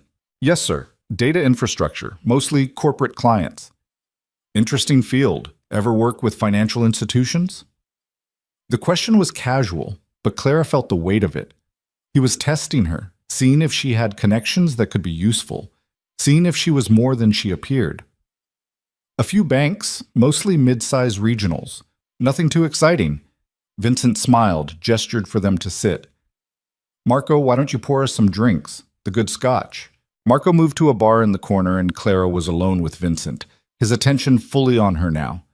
"My son seems quite taken with you." "The feeling's mutual." "Is it?" "Because Marco has a tendency to fall quickly, to see what he wants to see instead of what's really there." Clara met his eyes, refused to look away. "I'm not using him, if that's what you're asking. Everyone uses everyone, my dear. The question is whether the use is mutual, whether both parties benefit. So tell me, what do you want from my son?" The directness of it threw her for half a second, but she recovered. "Honestly, I like him. He makes me laugh. He's sweet in a way most guys I've dated haven't been. I'm not looking for anything from him except what we already have." Vincent studied her for a long moment, then nodded slowly. "Good answer. Either you're telling the truth, or you're an excellent liar. Either way, I respect it." Marco returned with drinks. They settled into conversation, surface stuff, safe topics, Vincent playing the role of interested father. But underneath, Clara felt him watching, cataloging, building a profile of her the same way she was trying to build one of him. Dinner was served in a dining room that could have seated 20 but felt intimate with just the three of them. The food was excellent, the wine expensive, the conversation carefully controlled. Marco relaxed as the evening progressed, his father's approval clearly meaning everything to him. "Sarah's apartment building is having issues with their security system," Marco said during dessert. "I told her you might know someone who could help. You know everyone in that field." Clara shot Marco a look. She'd mentioned it casually weeks ago, a throwaway comment about a broken camera in her building's lobby. She hadn't expected him to remember, let alone bring it up now. Vincent's attention sharpened. "Security systems? What kind of issues?" "Just old equipment, doesn't work half the time. It's not a big deal, I was just..." "Where's your building?" Clara gave him the address of the apartment that existed only on paper, part of Sarah Chen's constructed identity. Vincent nodded, made a note in his phone. "I'll have someone look at it. No charge. Call it a favor." "That's not necessary." "I insist." His smile didn't reach his eyes. "Anyone important to Marco is important to me." The rest of dinner passed in a blur. Clara played her role perfectly, laughed at the right moments, asked interested questions, projected exactly the right amount of charm. But inside, alarm bells were ringing. Vincent was too smooth, too controlled. And now he had her address, or at least the address he thought was hers. They left around 10. Marco high on the success of the evening, chattering about how well it had gone, how his father clearly liked her. Clara made appropriate responses, but her mind was elsewhere, running through implications. Back at the safe house, Adrian was waiting with David and Marcus, already reviewing the audio from her wire. "He's going to check her out," David said, rewinding to the part about the security system. "Send someone to her apartment, verify her story. Then we make sure her story holds up," Adrian said calmly. David, you've got people who can pose as neighbors? Landlord? Yeah, we can stage it, make it look lived in. Clara sat heavily on the couch, the exhaustion of maintaining the performance for 4 hours catching up with her. He's smart, smarter than Marco. He's not going to just accept me at face value. We know. That's why we've spent weeks building your identity. Everything checks out. Employment history, social media, everything. He can dig as deep as he wants. He'll find exactly what we want him to find. And if he doesn't, if he figures out I'm not who I say I am, the room went quiet. Then you run, Adrian said finally. Fast and far. And we adapt the plan. 2 days later, Marco called sounding excited. His father's security guy had checked out her building, fixed the cameras, even upgraded the system at no cost. Everything was working perfectly now. Clara felt cold dread settle in her stomach. That's amazing. Tell your father thank you. She hung up, turned to Adrian. He's testing me. He fixed the cameras so he can watch me. See if I actually live there. Adrian was already moving, phone to his ear. David, we need round-the-clock presence at Sarah's apartment. Make it look lived in. Lights on and off at appropriate times. Movement near windows. Yesterday. Over the next week, they maintained the fiction. Clara made sure to be seen entering and leaving her building, sometimes alone, sometimes with Marco. They staged a life that looked real enough to pass inspection, but Clara felt the walls closing in. Vincent was circling, getting closer, and every day felt like borrowed time. The break came on a Wednesday evening. Clara was at dinner with Marco when his phone rang. He answered, listened, his face draining of color. I have to go. Work, emergency. What's wrong? I can't. He stood, threw money on the table. I'm sorry. I'll call you later. He was gone before Clara could respond. She waited 5 minutes, then called Adrian. Something's wrong. Marco got a call, completely freaked out, said it was work. We're on it. Get back here. By the time Clara reached the safe house, Adrian had answers. David played the recording, a phone conversation they'd intercepted between Vincent and one of his lieutenants. Chicago's been hit, all of it. Feds came in with warrants, seized everything. Someone talked, gave them enough for a RICO case. Vincent's voice, tight with controlled fury. Who? We don't know yet. But it's bad, Vincent. This could spread here. If they've got similar evidence on our operations. The recording cut off. Clara looked at Adrian, saw something she'd never seen before in his expression. Surprise.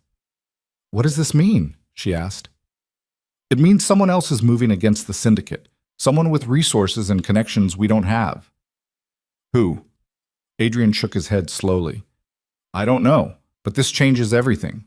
Over the next 72 hours, more dominoes fell. Seattle, Boston, Miami, syndicate operations across the country getting hit simultaneously, coordinated raids that shut down entire divisions. It was beautiful and terrifying, and it wasn't them. Could it be feds? Marcus asked. Some kind of federal task force? Maybe, but the timing's too perfect. This is strategic, targeted. Someone's dismantling them from the inside. Clara's phone rang. Marco. She answered, heard chaos in the background, shouting, car horns, the sounds of panic. Sarah, I need you to listen to me very carefully. My father thinks you're involved in this. He thinks you're some kind of federal agent or... I don't know, but he's coming for you. You need to run. Right now. Clara's blood turned to ice. Marco, I tried to tell him you're not, that I've checked you out, but he's not listening. He's... The line cut off. Clara looked at Adrian, the phone still pressed to her ear. Vincent knows, or thinks he knows. He's coming. Adrian was already moving, issuing orders. Roman, car out front now. Marcus, grab the go bags. David, wipe everything. Burn it all. We move in 5 minutes. Clara stood frozen, her mind spinning. How did he? We covered everything. How did he know? Doesn't matter. We move now. Figure it out later. They scattered, trained efficiency taking over. Clara ran to her room, grabbed the bag she'd kept packed like Adrian had insisted, her hand shaking so badly she could barely zip it. When she emerged, Adrian was at the windows, phone to his ear, his face gone white. What? Clara asked. He lowered the phone slowly. That was my contact in the police department. They found Eleanor, in her office. Single gunshot to the head. They're calling it suicide. The world tilted. Clara grabbed the back of a chair to steady herself. The syndicate killed her. As a message. As the punishment for... Adrian's voice cracked, just slightly. For me, still being alive. How would they know you're alive? We've been so careful. Adrian's eyes found hers, and in them she saw terrible understanding. Unless someone told them. The door to the safe house exploded inward. Men poured through, not police, not syndicate, something else entirely. Black tactical gear, professional movements, weapons raised. Clara dove behind the couch as gunfire erupted, deafening in the enclosed space. Adrian was already shooting back, providing cover as Marcus and David returned fire from other positions. Roman went down, blood blooming across his chest. The room became chaos, muzzle flashes, the smell of gunpowder, someone screaming. Clara crawled toward the back hallway, her bag forgotten, focused only on survival. Hands grabbed her, yanked her to her feet. She struck out blindly, connected with something soft. A grunt of pain, the grip releasing. She ran. Behind her, Adrian's voice. Clara, go! Get out! She made it to the service stairs, took them two at a time, her heart hammering so loud she could barely hear the continued gunfire from above. Burst through the door at ground level into an alley, rain pouring down, the city lights blurring into chaos. A car screeched to a stop in front of her. The back door opened. Inside sat Vincent Calabrese, perfectly calm, perfectly controlled. Get in, my dear. We need to talk. Clara looked back at the building, saw smoke rising, heard sirens approaching. Looked at Vincent, at the gun resting casually in his lap, at the driver watching her with dead eyes. She had 3 seconds to decide, run and die in this alley, or get in the car and maybe live long enough to understand what had just happened. She got in. The door closed behind her, sealing her fate. Vincent smiled, gestured to the driver to move. The car pulled away smoothly, leaving the chaos behind. You're probably wondering how I knew, Vincent said conversationally. About Adrian, about you, about all of it. Clara pressed herself against the far door, every muscle tense to run even though there was nowhere to go. Let me enlighten you. Vincent pulled out his phone, pulled up a photo, showed it to Clara. She saw herself. At the restaurant. The night of the shooting. Writing something on a piece of paper. The angle was wrong, too high, like it had been taken from security camera, Vincent said, from the restaurant. We reviewed all the footage after the failed hit. Saw you write that note. Saw Adrian read it. Saw him grab you and run. We've known from the beginning that you were with him. Clara's mind spun, trying to understand. Then why the apartment, the surveillance? Why go through all of that if you already knew? Because I wanted to see how far the deception went, how elaborate the lie was. And I have to say, impressive work. The identity, the backstory, the performance. If I hadn't seen that footage, I might have believed it. Marco. Doesn't know. About you, about Adrian, about any of it. My son is a romantic fool who fell for a pretty face and a performance. But don't worry, he'll learn. This will be an excellent lesson for him about trust. The car turned onto a highway, headed out of the city. Clara looked at Vincent, at the gun, at the locked doors. Where are you taking me? Somewhere quiet. Somewhere we can have a proper conversation about where Adrian is, who he's working with, and exactly how much damage you've both done to my operations. I don't know where he is. Your men just attacked. Please. Vincent's smile was cold. Don't insult me. You know exactly where he is or where he'll try to go, and you're going to tell me. Eventually. People always do. Clara felt something crack inside her. Fear, yes, but also fury. At Adrian for pulling her into this, at herself for agreeing, at Vincent for being exactly what he was.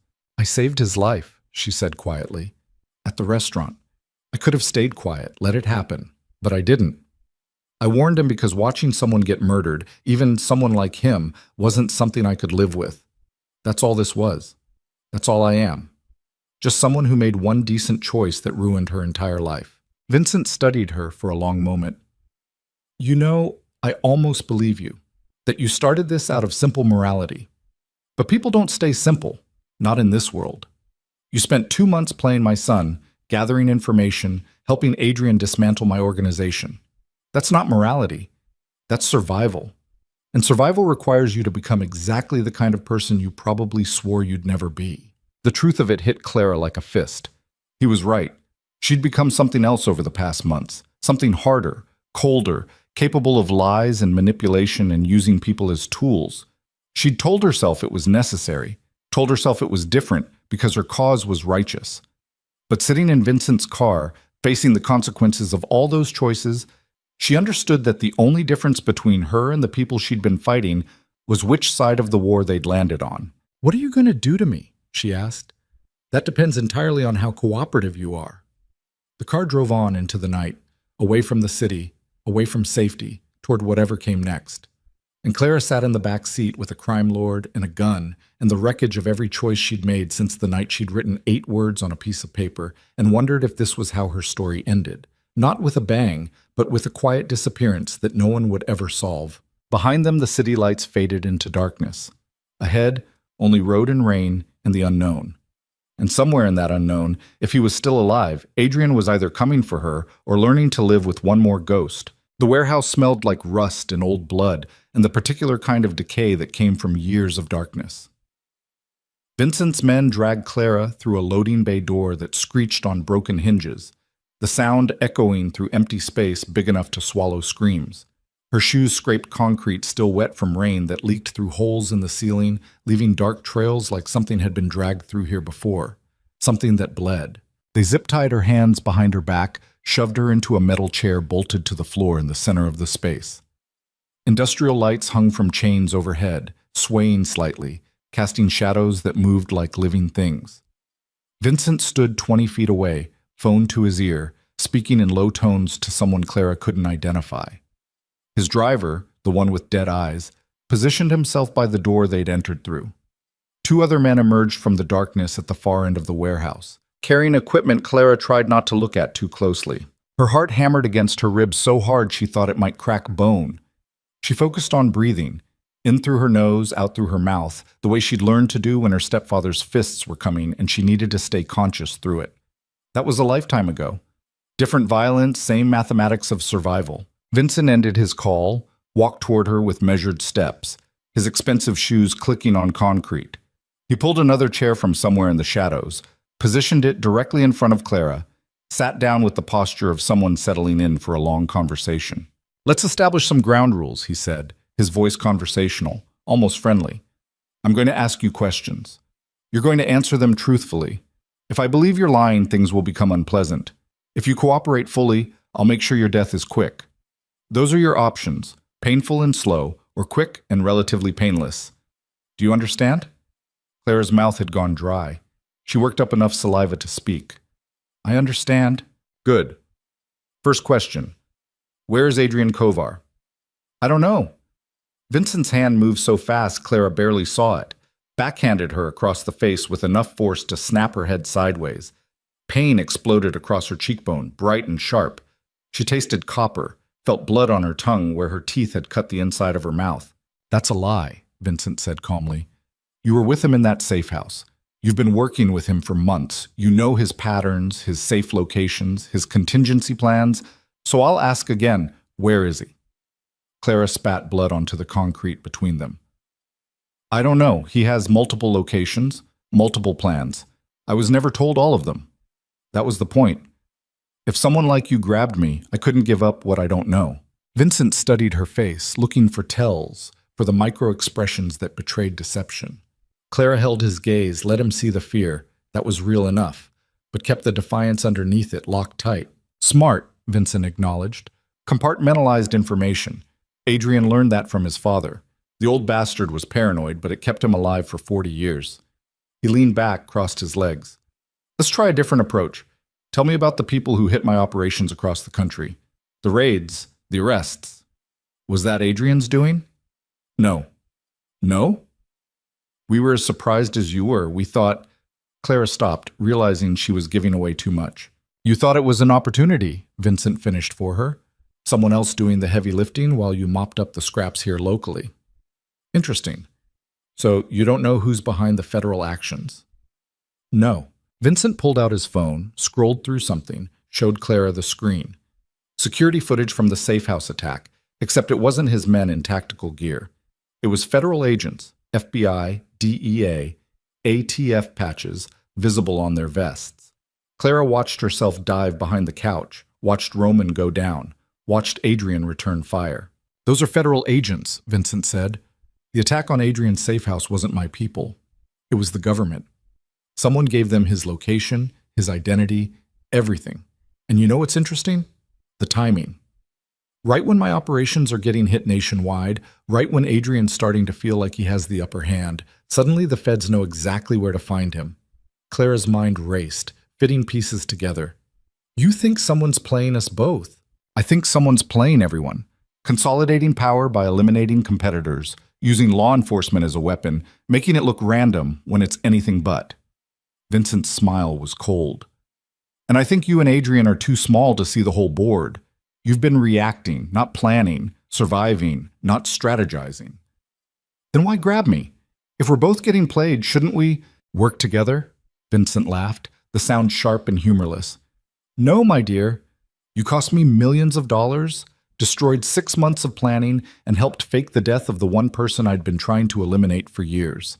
The enemy of my enemy is still my enemy if they've put a knife in my back. He stood, walked to where his men had set up their equipment, a table with items laid out in surgical precision, a car battery, jumper cables, pliers, a blowtorch, tools designed to extract information through progressive destruction of the human body. Clara's bladder threatened to let go. She clenched every muscle, refused to give him that satisfaction. Last chance for cooperation, Vincent said, picking up the pliers, testing their grip. Where would Adrian go if his safe house was compromised? Where's his fallback position? Clara thought about the past months, about the plans Adrian had made, the contingencies he'd discussed late at night when he thought she was asleep. She thought about the warehouse in the industrial district, the one he'd mentioned once and never again, the one that was supposed to be for emergencies only. She thought about Marco, stupid, trusting Marco who'd fallen for her performance, who'd wanted his father to like her, who'd called to warn her even when he thought she'd betrayed him. She thought about Eleanor, dead in her office, a bullet through her brain, payment for sins both committed and imagined. And she thought about Adrian, about the promise he'd made. When this is over, you walk away clean, and knew that promise died the second Vincent's men had grabbed her. Go to hell, she said. Vincent nodded like he'd expected this, like her defiance was just another step in a process he'd run 1,000 times before. He moved behind her, grabbed her left hand where it was zip-tied behind the chair. Clara felt the cold metal of the pliers close around her pinky finger. One more time. Where is he? I don't. The pliers closed. Pressure built, intense, unbearable. Then something snapped in pain unlike anything Clara had ever felt. Worse than her stepfather's fists, worse than hitting the floor during the restaurant shooting, exploded through her hand and up her arm and into her brain where it wiped out everything except the scream that tore from her throat. Vincent released the pliers, stepped back, let Clara sob through the aftermath. Her finger hung at a wrong angle, already swelling, turning colors that bodies weren't supposed to turn. That was just broken, Vincent said conversationally. Next one I remove entirely. Where is Adrian Kovar? Clara's vision swam with tears and pain and rage, so pure it felt like fire in her veins. Warehouse, industrial district, near the old steel plant. Vincent pulled out his phone, typed something, sent it to someone. Waited. 30 seconds later, his phone buzzed with a response. He read it, smiled. See how easy that was? Now we're getting somewhere. He walked back around to face her. Except you just lied to me. That warehouse burned down 3 years ago. I own the property now, use it for storage, so that finger broke for nothing. Clara's laugh came out broken, hysterical.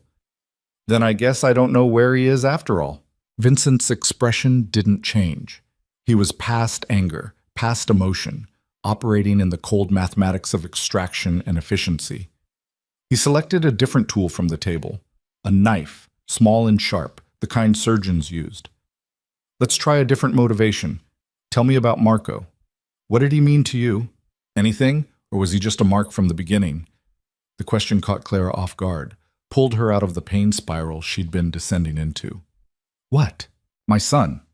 You spent 2 months making him fall in love with you, playing the perfect girlfriend, making him believe you were different from all the others who wanted something from him. Was any of it real? Clara thought about Marco's texts, his nervous energy at dinner with his father, the way he'd called to warn her even when he thought she was a federal agent. She thought about using people as tools, about the difference between survival and cruelty, about lines she'd crossed that she couldn't uncross. He was sweet, she said quietly. Stupid and arrogant and privileged, but sweet underneath all of that. And no, I didn't love him, but I didn't hate him either. He was just collateral damage. Vincent's knife moved faster than his hand had, opening a line across Clara's forearm before she could process what was happening. Blood welled up, ran down to drip onto the concrete. The cut wasn't deep, wasn't dangerous, was just a promise of what came next if she didn't give him what he wanted. That's what my son is to you? Collateral damage? That's what everyone is in this world. You taught him that. You taught him that people are either useful or they're liabilities, that power matters more than connection, that family is just another word for controlled assets. So yeah, I used him. Just like you've been using him his whole life. The knife flashed again, another cut, this one deeper. Clara's sleeve soaked through with blood. She could feel herself starting to shake, shock setting in, her body recognizing damage even if her mind refused to acknowledge how bad this was getting. Philosophical debate, Vincent said. How refreshing. Usually by this point people are just begging, but you're tougher than you look. Adrian chose well when he recruited you. He didn't recruit me. I volunteered. Why? Because... Clara stopped, tried to organize thoughts through pain and fear. Because I was tired of being invisible, tired of letting bad things happen because getting involved was too dangerous. And when I saw what was about to happen at that restaurant, when I saw Eleanor's face and knew what she'd done, I couldn't just watch. I had to do something, even if it was stupid, even if it cost me everything. Vincent set down the knife, pulled his chair closer, sat with his elbows on his knees, studying Clara like she was a puzzle he was trying to solve. You're an interesting person. No training, no background in this world, just instinct and morality and a death wish disguised as principles. In another life, you might have been valuable. In this one, you're just a loose end. Behind him, the warehouse door screeched open. Marco stepped through, flanked by two more men Clara didn't recognize. His face when he saw her, tied to the chair, bleeding, broken, went through about 5 emotions in 2 seconds before settling on something between horror and rage. Dad, what the hell are you doing? What needs to be done? Go back to the car, Marco. This doesn't concern you. That's Sarah. You're torturing her. How does this not concern me? Vincent stood, turned to face his son with patience that looked practiced. Her name isn't Sarah. It's Clara Voss. She's been working with Adrian Kovar for months, gathering intelligence, helping him destroy our operations. Everything she told you was a lie. Everything you felt for her was manipulation. She used you. Marco looked at Clara, betrayal and confusion warring on his face. Is that true? Clara met his eyes, saw the boy underneath the bravado, saw someone who genuinely cared about her, even if he'd never really known her. She could lie, could tell him his father was wrong, that she'd really loved him, that this was all a misunderstanding, could use him one more time. Instead, she said, "Yes, it's true. I'm sorry." The words hit him like bullets. Marco took a step back, then another, his hands coming up like he needed to physically push away what he was hearing. You? The whole time? Everything? Not everything. When I said you were sweet, that was real. When I said you made me laugh, that was real too. The rest... She shook her head. The rest was what I needed it to be. Fuck you. The words came out quiet, devastated. Fuck you. I thought... I know, I'm sorry. Vincent put a hand on his son's shoulder. Go to the car. I'll handle this. You're going to kill her. Yes. Because she lied to me? Because she made a fool out of me? Because she's a threat to everything we've built. Because letting her live means showing weakness. Because this is the business we're in, and sentiment is a luxury we can't afford. Vincent's voice hardened. Now go to the car. Marco stood frozen for another moment, looking at Clara like he was memorizing her face, like he needed to remember what betrayal looked like so he'd never fall for it again. Then he turned and walked out, his shoulders rigid, his hands clenched into fists. The door screeched shut behind him. Vincent returned to his equipment table, selected the pliers again. Where were we? Ah, yes. You were about to tell me where Adrian really is. Clara's broken finger throbbed with every heartbeat, sending waves of pain up her arm. Blood still dripped from the cuts on her forearm, pooling in her lap. She was starting to feel lightheaded, the edges of her vision going soft and gray. I already told you, I don't know where he is. He compartmentalized, kept me separate from his contingency plans. That was smart, wasn't it? Exactly what you said, what his father taught him. If you grab me, I can't tell you what I don't know. But you do know something. Everyone knows something. People they've contacted, places they've mentioned, patterns in their behavior. And you're going to tell me all of it, piece by piece, until I have enough to find him. Vincent grabbed her right hand this time, positioned the pliers around her ring finger. Clara braced herself, tried to find some mental space where the pain wouldn't reach, some corner of her mind she could retreat into.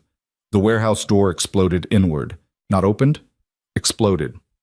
C4 or breaching charges or something that turned metal into shrapnel and sound into concussion that Clara felt in her chest. Vincent's men reached for weapons, started to turn, and gunfire erupted from multiple angles, suppressed but still loud enough to echo in the cavernous space. The man by the door went down first. Center mass, professional shooting. One of the men near the equipment table took 3 rounds and collapsed. Vincent dove behind Clara's chair, using her as a shield, his gun appearing from somewhere Clara hadn't seen him carrying it. And then Adrian stepped through the smoke and dust, flanked by Marcus and 3 other men Clara recognized from the safe house. Adrian's face was hard, empty of everything except purpose. He had a rifle, AR-15, military configuration, and he moved like someone who'd been trained by people who killed for governments. Let her go, Vincent. Vincent pressed his gun against Clara's temple. Come any closer and I paint the walls with her brain. Adrian stopped 10 feet away. Marcus and the others spread out, taking positions that gave them angles, that boxed Vincent in without offering him clear shots at multiple targets. This doesn't end with her death, Adrian said, his voice flat, controlled. You kill her, we kill you, right here, right now. Is that what you want? What I want is you dead, like you were supposed to be months ago, like you would have been if this bitch hadn't interfered. The gun pressed harder against Clara's skull. She could feel the small circle of metal, cold and precise, the exact diameter of the barrel that would send a bullet through her brain at supersonic speed, turning thought and memory and everything she was into biological wreckage. She wasn't ready to die. She thought she was, sitting in this chair, bleeding and broken, but feeling that gun against her head made her understand that some part of her still believed she'd survive this, still held on to the stubborn conviction that she could talk or think or fight her way out of anything. That part was wrong. Adrian, she said quietly. Yeah? Don't make a deal for me. Don't give him what he wants to keep me alive. Shut up, Clara. I mean it. I knew what I was signing up for. I made my choices. Don't compromise the plan because I said shut up. Adrian's eyes never left Vincent. Here's what's going to happen. You're going to let her go. I'm going to let you walk out of here, and then we're going to finish this somewhere else, sometime else, when there aren't civilians in the crossfire. Vincent laughed. You think she's a civilian? She's been in this deeper than half your crew. She's played my son, gathered intelligence, helped you dismantle millions of dollars in operations. She's enemy combatant, Adrian. She doesn't get civilian protections. Then consider her a prisoner of war, and I'm negotiating her release. With what? You've got nothing I want except your death, and I'm not trading for that. Adrian's finger moved to his rifle trigger. You've got 3 seconds to let her go before I shoot you through that chair. The 5.56 round will go through her shoulder, through you, and out the other side. She'll live if we get her to a hospital fast enough. You won't. 3, 2, wait. Vincent's voice had lost its control, fear creeping in at the edges. Wait, we can negotiate. I have information you want. About who's really behind the federal raids. About who's been playing us both. Adrian's finger didn't move from the trigger. I'm listening. Not with a gun pointed at my head. You want information? You let me walk. Once I'm clear, I'll tell you everything. Not how this works. Talk now, or I pull this trigger, and whatever you know dies with you. Clara felt Vincent's hand shaking slightly where he held the gun against her head. Felt the calculation happening behind her, the math of survival versus pride, of living to fight another day versus going down in a gesture of defiance. It's Eleanor, Vincent said finally. Eleanor Kovar. She didn't just give you up to save herself. She's been working with the feds for 2 years, wearing a wire, gathering evidence, building a case against both our organizations. The raids weren't random, they were surgical, taking out exactly the people she gave them information about. The words hit the warehouse like another explosion. Adrian's expression didn't change, but Clara saw something in his eyes. Pain, betrayal, the particular kind of devastation that came from having your worst suspicions confirmed. "You're lying," Adrian said. "Eleanor's dead. Suicide in her office. Staged. To make you think the syndicate got to her, to keep you from realizing she was the leak. She's in witness protection right now, probably testifying to a grand jury, putting together RICO cases against everyone she ever worked with, including you." "Prove it."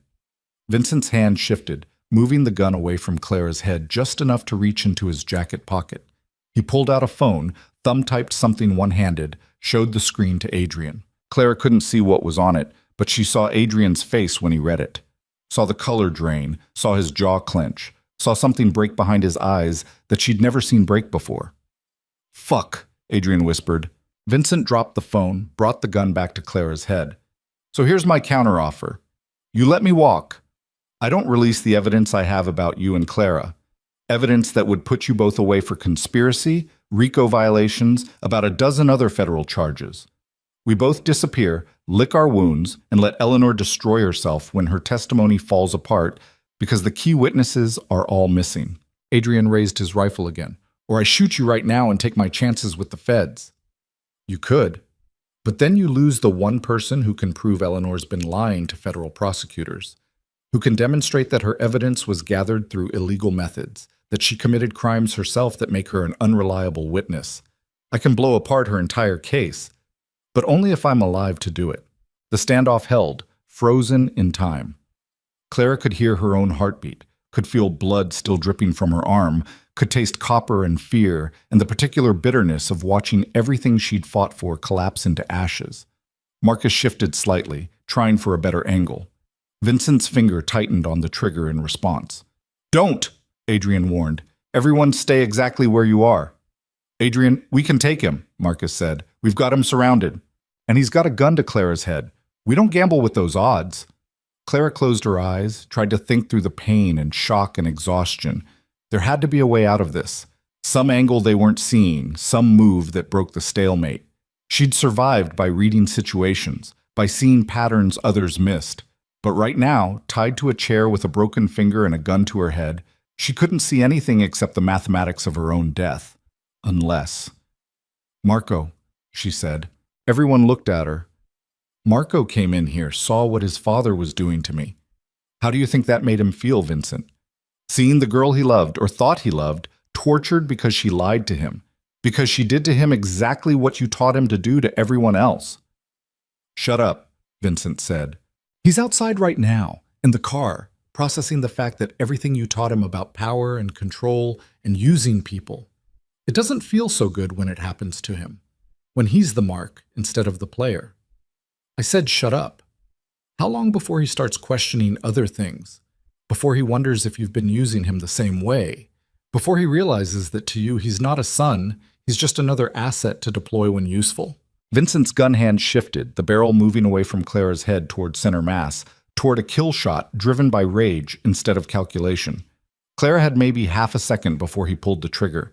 She threw herself backward, chair and all, using her weight and momentum to topple them both. The gun fired, deafening this close, but the bullet went wide, hitting concrete where her chest had been milliseconds before. Then everything was chaos and gunfire and bodies moving too fast to track. Clara hit the floor hard, the chair shattering beneath her, zip ties cutting into her wrists. Vincent was on top of her, trying to get the gun pointed back at her head. She brought her knee up, connected with something soft. He grunted, rolled away. More gunfire, someone screaming. Clara's hands were still tied behind her back, her broken finger sending waves of agony through her entire nervous system every time she moved. She rolled toward where she thought the equipment table was, trying to get to the knife Vincent had used on her. Hands grabbed her shoulders, flipped her over. "Marcus. Hold still." He cut the zip ties with a tactical knife that appeared from somewhere, helped her sit up. The warehouse had become a battlefield. Vincent's remaining men and Adrian's crew exchanging fire from behind cover, muzzle flashes in the dim light looking like strobe effects. Adrian was moving toward where Vincent had taken cover behind a concrete pillar. Vincent leaned out, fired 3 rounds that forced Adrian to dive behind a support beam. "We need to go," Marcus said, trying to pull Clara to her feet. "Where's Vincent?" "Doesn't matter. We extract now before cops show up." Clara shook him off, stumbled toward where Adrian was pinned down. Her vision swam, shock and blood loss catching up with her, but she made it to his position, collapsed next to him behind the beam. "You should have left," Adrian said, not looking at her, his attention on Vincent's position. "Yeah, well, I'm stupid that way." Adrian smiled, quick and humorless. Then he leaned around the beam, fired a burst that chipped concrete near Vincent's head. Vincent returned fire, bullets sparking off metal somewhere behind them. "He's right, you know," Clara said. "About Eleanor, I've been thinking about it. The timing, the way everything fell apart perfectly to put you both on the defensive, it makes sense. I don't want to talk about my mother right now. She loved you, once, before all of this. That part was real, and then she tried to have me killed. Also real." Adrian ejected an empty magazine, loaded a fresh one with practiced efficiency. "Love doesn't mean much when someone puts a bullet in your head." From somewhere near the warehouse entrance, police sirens, distant but getting closer. Vincent's men started retreating toward a different exit, providing covering fire for each other. Vincent went with them, moving in controlled bursts, professional and precise. Adrian stood, put 3 rounds into the exit door after them, but didn't pursue. "Let them go. We're done here." "Adrian, I said we're done." Marcus appeared with 2 other men, supporting Clara between them. Her legs weren't working right anymore, pain and shock turning her body into something that barely responded to her brain's commands. They half carried her toward where vehicles were waiting outside the warehouse, loaded her into the back of an SUV that smelled like gun oil and fear. Adrian climbed in next to her, pressed something against her bleeding arm, someone's shirt, wadded up and already soaked through. "Hospital's 10 minutes. You're going to be fine." "Eleanor, I know. I'll deal with it." "How? If she's in witness protection, if she's already testified, I don't know yet, but I'll find a way." He pressed harder on her arm, trying to slow the bleeding. "You did good back there, distracting Vincent, giving us the opening." "I thought he was going to kill me." "He was. You bought yourself about 3 more seconds of life, which is 3 more seconds than most people manage." Clara's laugh came out wet, broken. "Is that supposed to be comforting?" "It's supposed to be true." The SUV pulled out of the industrial district, merged into traffic that looked surreally normal. People driving home from work, picking up groceries, living lives that had nothing to do with warehouses and torture and the cold mathematics of survival. Clara watched them through the window, feeling like she was looking at a different species, something foreign and incomprehensible. The hospital appeared through the windshield, bright lights, an emergency entrance, and people in scrubs moving with practiced urgency. Marcus pulled up to the doors, helped Adrian get Clara onto a gurney that appeared from somewhere. Nurses swarmed, asking questions Clara couldn't process, cutting away her bloody clothes, starting IVs that burned going in. Adrian walked alongside the gurney until a nurse stopped him at a set of doors marked "Authorized Personnel Only." "Sir, you need to wait out here." "She's—" Adrian stopped, seemed to realize he didn't know how to finish that sentence. "She's what? His employee? His partner? The woman who'd saved his life and destroyed her own in the process?" "I'll be here," he said finally, looking at Clara. "When you wake up, I'll be here."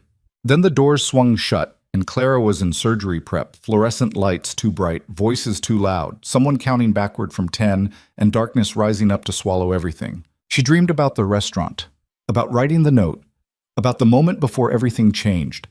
In the dream, she didn't write it, just crumpled the paper, threw it away, finished her shift, and went home to her small apartment with the broken heater. Lived the invisible life she'd built, safe and small and utterly forgettable. In the dream, she was happy. She woke up 16 hours later in a private room that smelled like antiseptic and flowers. Her left hand was in a cast, fingers immobilized. Her right arm was bandaged from wrist to elbow. An IV dripped something clear into her vein, and monitors beeped steadily, measuring heartbeat and blood pressure and all the ways her body was still fighting to keep her alive. Adrian sat in a chair by the window, exactly where he'd promised to be. He looked like he hadn't slept, looked like he'd aged years in the hours since the warehouse. When he saw her eyes open, something in his expression shifted. Relief, maybe, or just exhaustion reaching its limit. "Hey," he said. "Hey yourself." Clara's voice came out hoarse, damaged. "What's the damage?" "Broken finger, reset and pinned. 12 stitches in your arm. Some blood loss, but they handled it. Doctor says you'll make a full recovery in about 6 weeks. "And Vincent?" Adrian's expression went cold. "Gone. Disappeared with what's left of his operation. We're tracking him, but he's good at hiding." "And Eleanor?" Silence. Adrian stood, moved to the window, stared out at the city spreading below them. When he spoke, his voice was carefully controlled, emotion locked down somewhere Clara couldn't reach. "Vincent was right. She's alive. In witness protection. She's been cooperating with a federal task force for 18 months, giving them everything: records, testimony, evidence that connects both my organization and the syndicate to dozens of crimes. She's the reason for the raids. She's the reason everything fell apart. Adrian, She tried to have me killed when the feds wouldn't move fast enough. Made a deal with the syndicate. They eliminate me. She helps them avoid prosecution by feeding them information about the federal investigation. But when that failed, when you warned me, she adapted. Went back to the feds, told them I'd faked my death, gave them the safe house location, threw me to them like..." His voice cracked, just slightly. "Like I was just another criminal she needed to neutralize." Clara tried to sit up, pain shooting through her body in protest. "She was your mother. She was a survivor, same as you, same as me, just better at it." Adrian turned to face her. "The feds have offered her full immunity in exchange for her testimony. She'll walk away from all of this. New identity, new life, probably a house in some suburb where she can pretend she never had a son who disappointed her. Can you fight it? Discredit her testimony?" Vincent claimed he had evidence, but he was lying. Or if he had it, it died with him when he ran. And without him, without proof that Eleanor's evidence was gathered illegally, Adrian shook his head. "The grand jury indictments come down next week. Federal RICO charges. They have me on wire fraud, money laundering, conspiracy to distribute controlled substances. And Clara, they have you too." The words hit like cold water. "What? Conspiracy charges? They know you were working with me. Know you were gathering intelligence. Know you were involved in the operations we ran against the syndicate. Eleanor gave them everything. Dates, locations, recordings from bugs she planted. You're facing 20 years minimum." Clara's laugh was bitter, broken. "So we're done. Everything we did, everyone who died, it was all for nothing. Eleanor wins, the feds win, and we run," Adrian finished. "Today. Now. Before they come for you." "I can't run. I can barely stand." "Then I carry you. Marcus is outside with a car.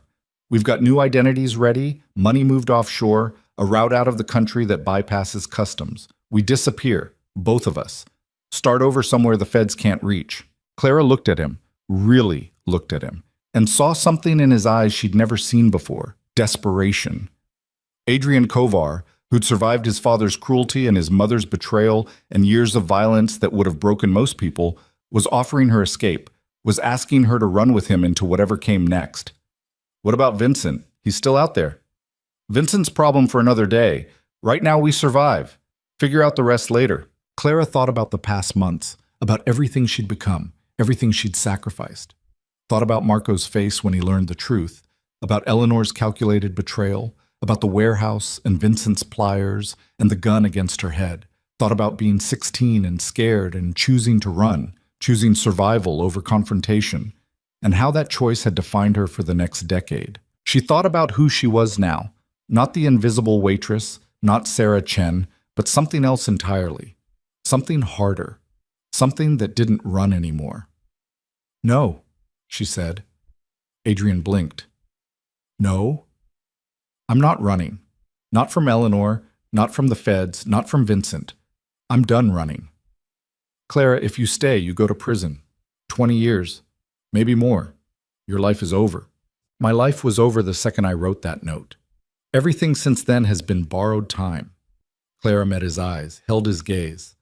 But Eleanor doesn't get to walk away clean. She doesn't get to testify against us. Doesn't get her immunity and her new life while we rot in federal prison or spend the rest of our lives hiding. That's not how this ends. Then how does it end? Clara smiled, feeling something shift in her chest. Something that might have been courage or might have been the particular kind of recklessness that came from having nothing left to lose. We give them exactly what they want. We confess, cooperate, tell them everything we know about the syndicate's operations, about Vincent's organization, about how Eleanor orchestrated all of it.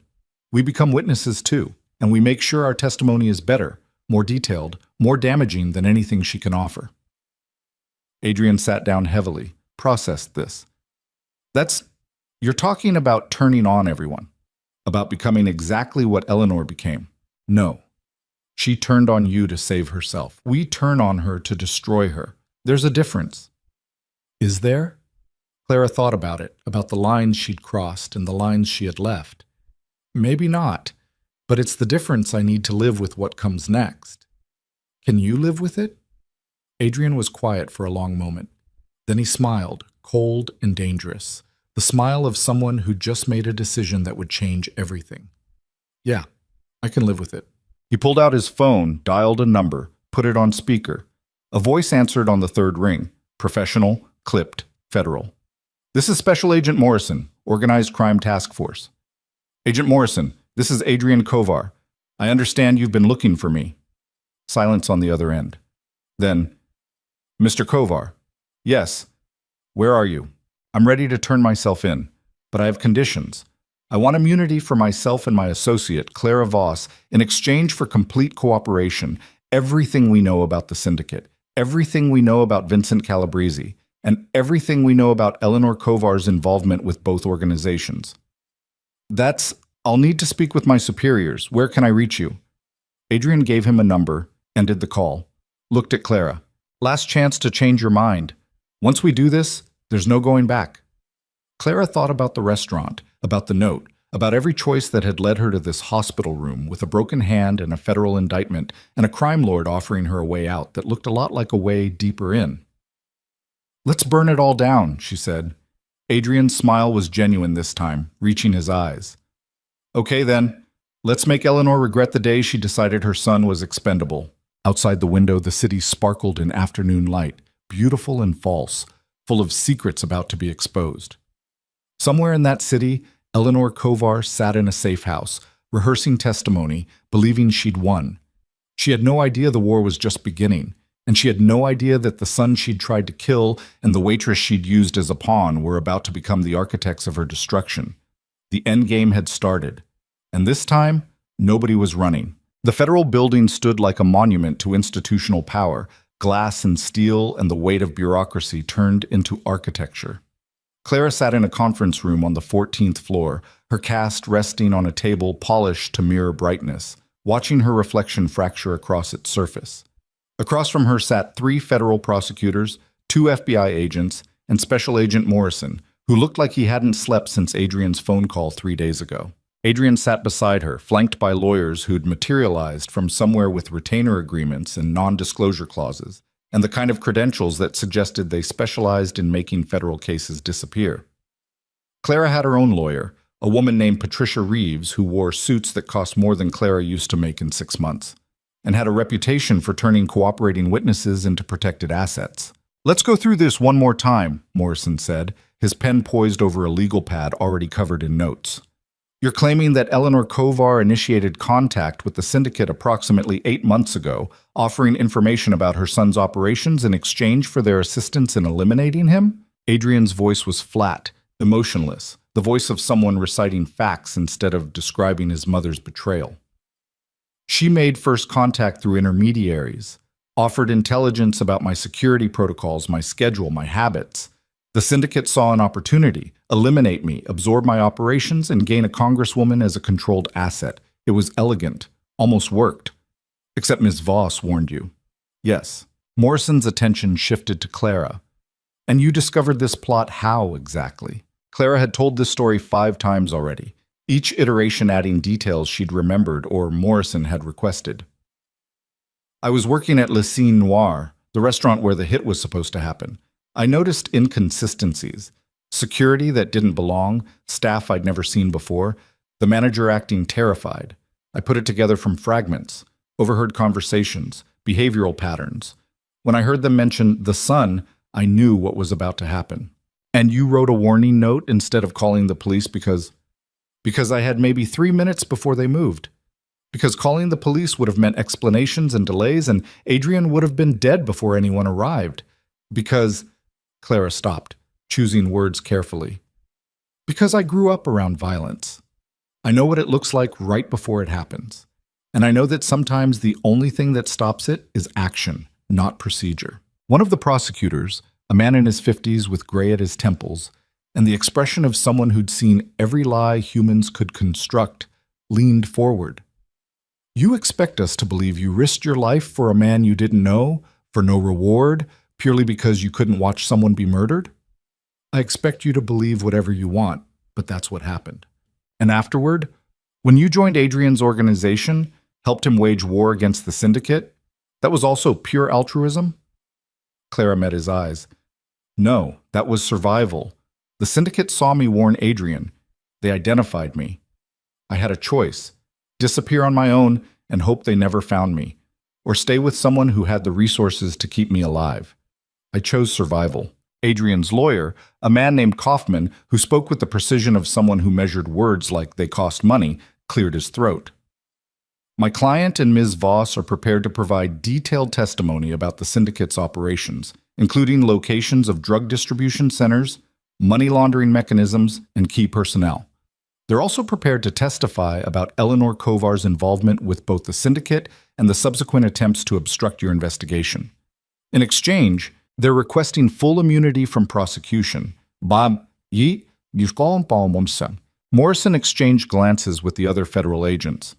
That's a significant ask.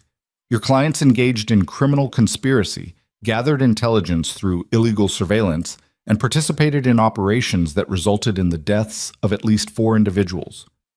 4 individuals who were attempting to kill my client, Kaufman countered. Self-defense.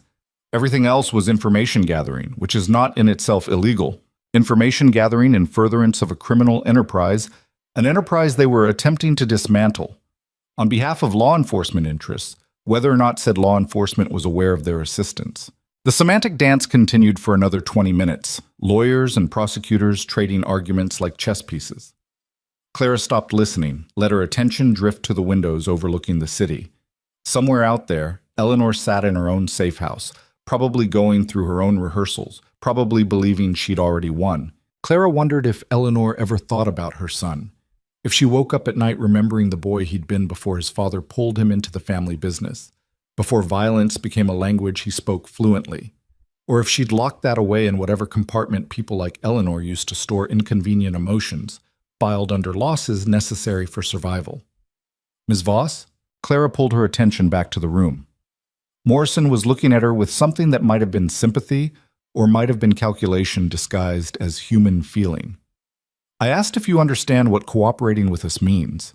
You'll be testifying in federal court, under oath, against some of the most dangerous people in organized crime.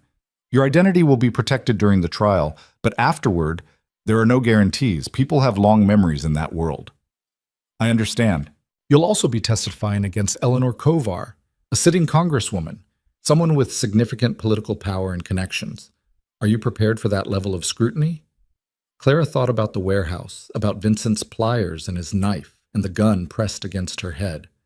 Thought about Marco's face when he learned she'd been lying, about the moment her finger had broken, about waking up in the hospital knowing her old life was gone and this was what remained. Yes, she said, I'm prepared. Morrison nodded slowly, closed his notepad. We'll need 48 hours to review your offer with the U.S. Attorney. In the meantime, you'll both remain in protective custody. We have a safe location prepared. The safe location turned out to be a townhouse in a suburb 40 minutes outside the city. The kind of neighborhood where people mowed their lawns on Saturday mornings and waved to neighbors and lived lives completely disconnected from warehouses and torture and the mathematics of survival. Clara and Adrian were installed on the second floor, with 2 FBI agents stationed downstairs and 2 more in a car across the street. Clara stood at the window of her assigned bedroom, watching children play basketball in a driveway 3 houses down, their laughter carrying on evening air that smelled like cut grass and charcoal grills. It felt like watching television, like observing a reality she'd never quite been part of and never would be. A knock on her door. Adrian carrying 2 mugs of coffee. Thought you might need this. Clara accepted one, wrapped her good hand around it, let the heat seep into her palm. Thanks. Adrian joined her at the window, both of them watching the suburban tableau in silence. After a long moment, he spoke. I've been thinking about what you said. In the hospital. About Eleanor not getting to walk away clean. Yeah? You were right. About all of it. She doesn't deserve immunity. Doesn't deserve to reinvent herself while we pay for her choices. He paused, choosing words carefully. But I need you to understand something. When we go into that courtroom, when we testify, we're not just destroying her. We're destroying any chance I had of remembering her as anything other than the woman who tried to have me killed.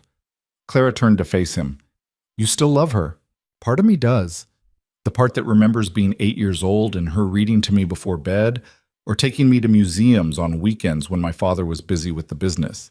That version of her, his voice caught. That version was real, once, before everything else. And now? Now she's evidence. Testimony. Another chess piece to move on a board I didn't choose to play on. Adrian's smile was bitter. But you don't get to pick which memories survive and which ones get destroyed by truth. You just get to choose whether to run from it or confront it. We're confronting it. Yeah, we are. He set down his coffee, turned to face her fully. Whatever happens in that courtroom, whatever comes after, I want you to know I'm grateful. For the warning at the restaurant, for staying when you could have run, for being willing to see this through to the end. Clara felt something shift in her chest. Something warm and dangerous and completely inappropriate for the situation. She'd spent months performing for Marco, playing a role, manipulating emotions she didn't feel. But this, whatever was building between her and Adrian, felt real in a way that terrified her. Don't, she said quietly. Don't what? Don't make this into something it's not. We're survivors using each other to stay alive. That's all. Don't complicate it with gratitude or... She stopped. Couldn't finish the sentence. Adrian studied her for a long moment, something unreadable in his expression. Okay, we're survivors. Nothing more. He left, closing the door quietly behind him. Claire stood alone in the suburban bedroom, listening to children laugh outside, and wondered when she'd become someone who pushed away connection the same way she used to pursue invisibility. The answer came to her in the silence, the moment she'd written that note. The moment she'd chosen action over safety. Everything since then had been learning to live with the consequences. The U.S. Attorney's response came 36 hours later. Morrison arrived at the townhouse with documents that would have required a team of lawyers to parse properly, but the summary was simple enough. Full immunity for both Adrian and Clara in exchange for complete cooperation, testimony at trial, an agreement to enter witness protection afterward if necessary.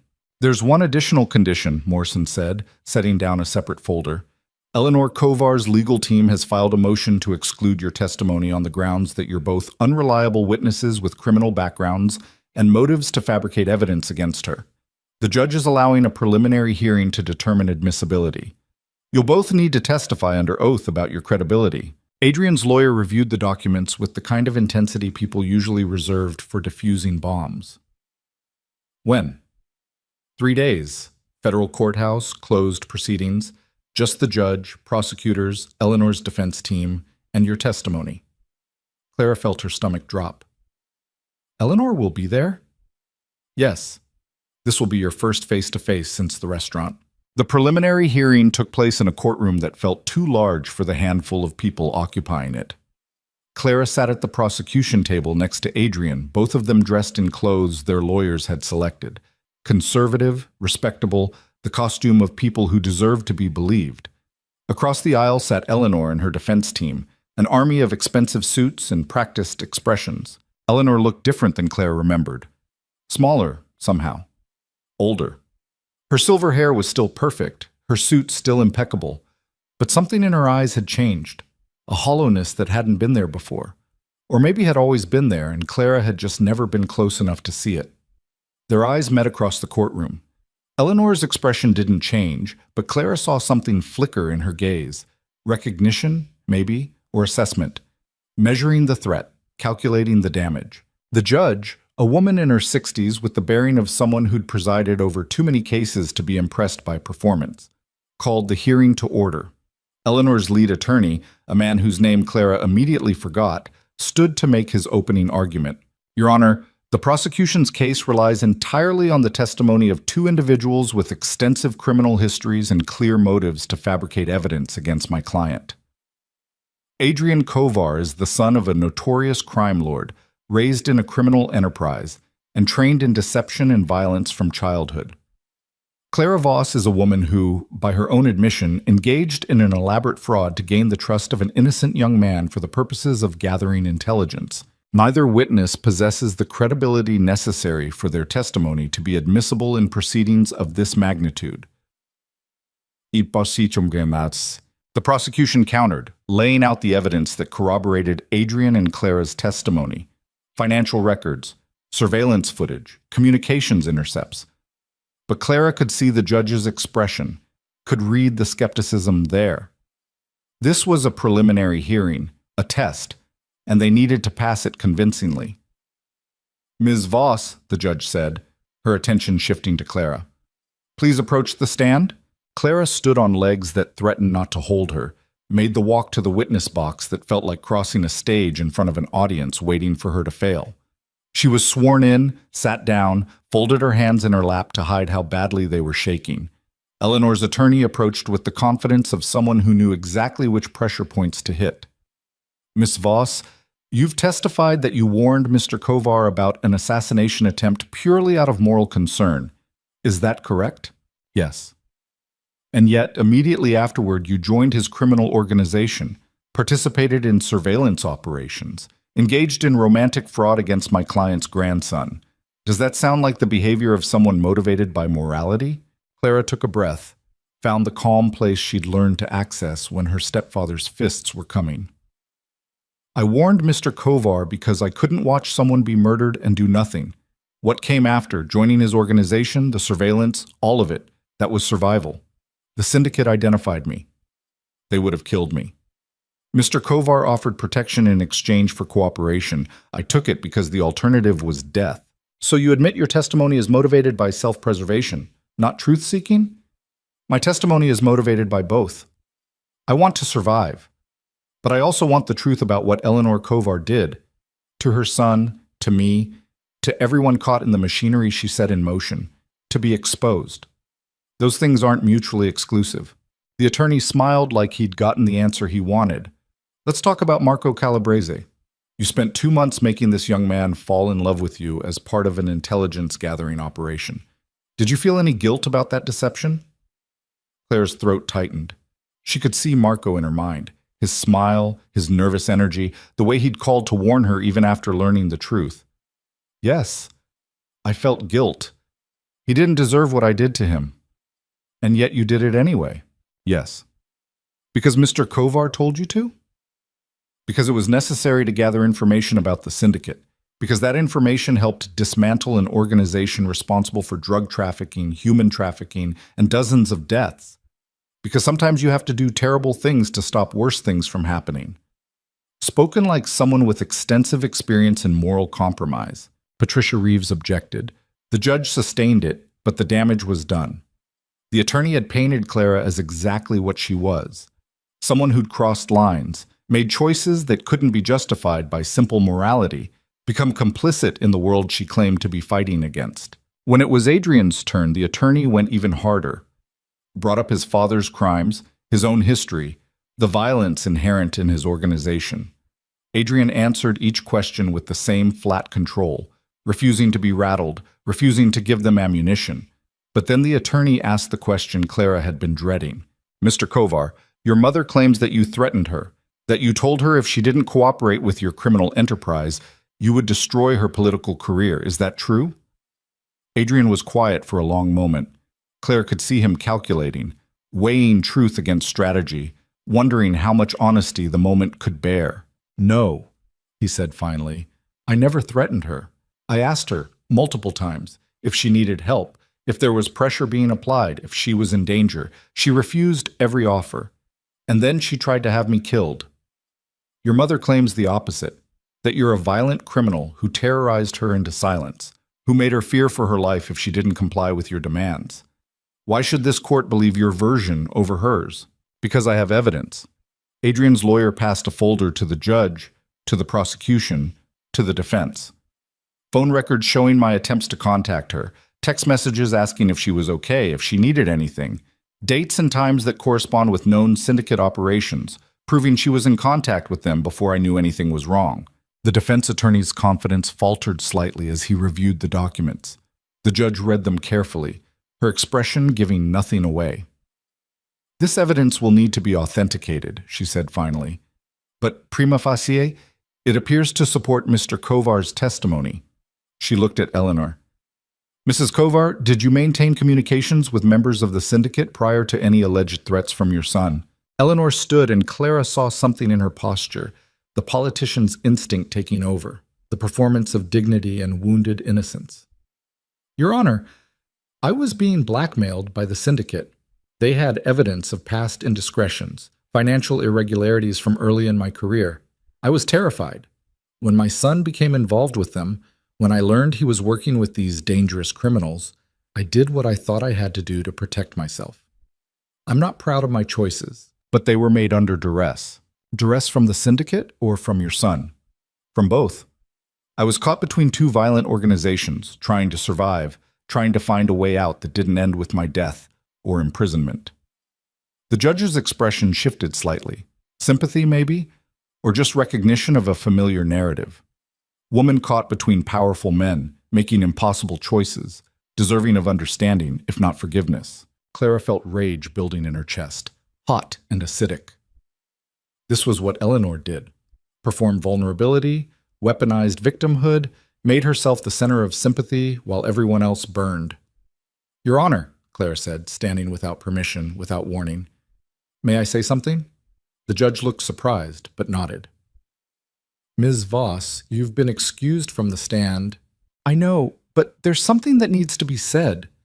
Clara turned to face Eleanor directly, ignored her lawyer's attempts to stop her. You're standing there claiming victimhood, claiming you were caught between violence and had no choice. But you had every choice. You're a congresswoman. You have resources, connections, power that most people can't imagine.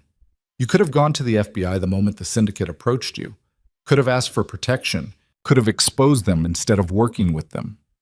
But you didn't, because that would have meant exposing your own crimes, losing your position, facing consequences for the choices you made building your career. Ms. Voss, that's enough. Eleanor's attorney tried to intervene. So you made a different choice. You decided your son was expendable, that his life was worth less than your freedom, your career, your reputation. You delivered him to people who would have tortured him, who would have made him suffer before they killed him. And you did it while looking him in the eye, while sharing a meal with him, while pretending to be his mother. Eleanor's composure cracked, just slightly. You don't know what you're talking about. You weren't there. You don't understand. I understand perfectly.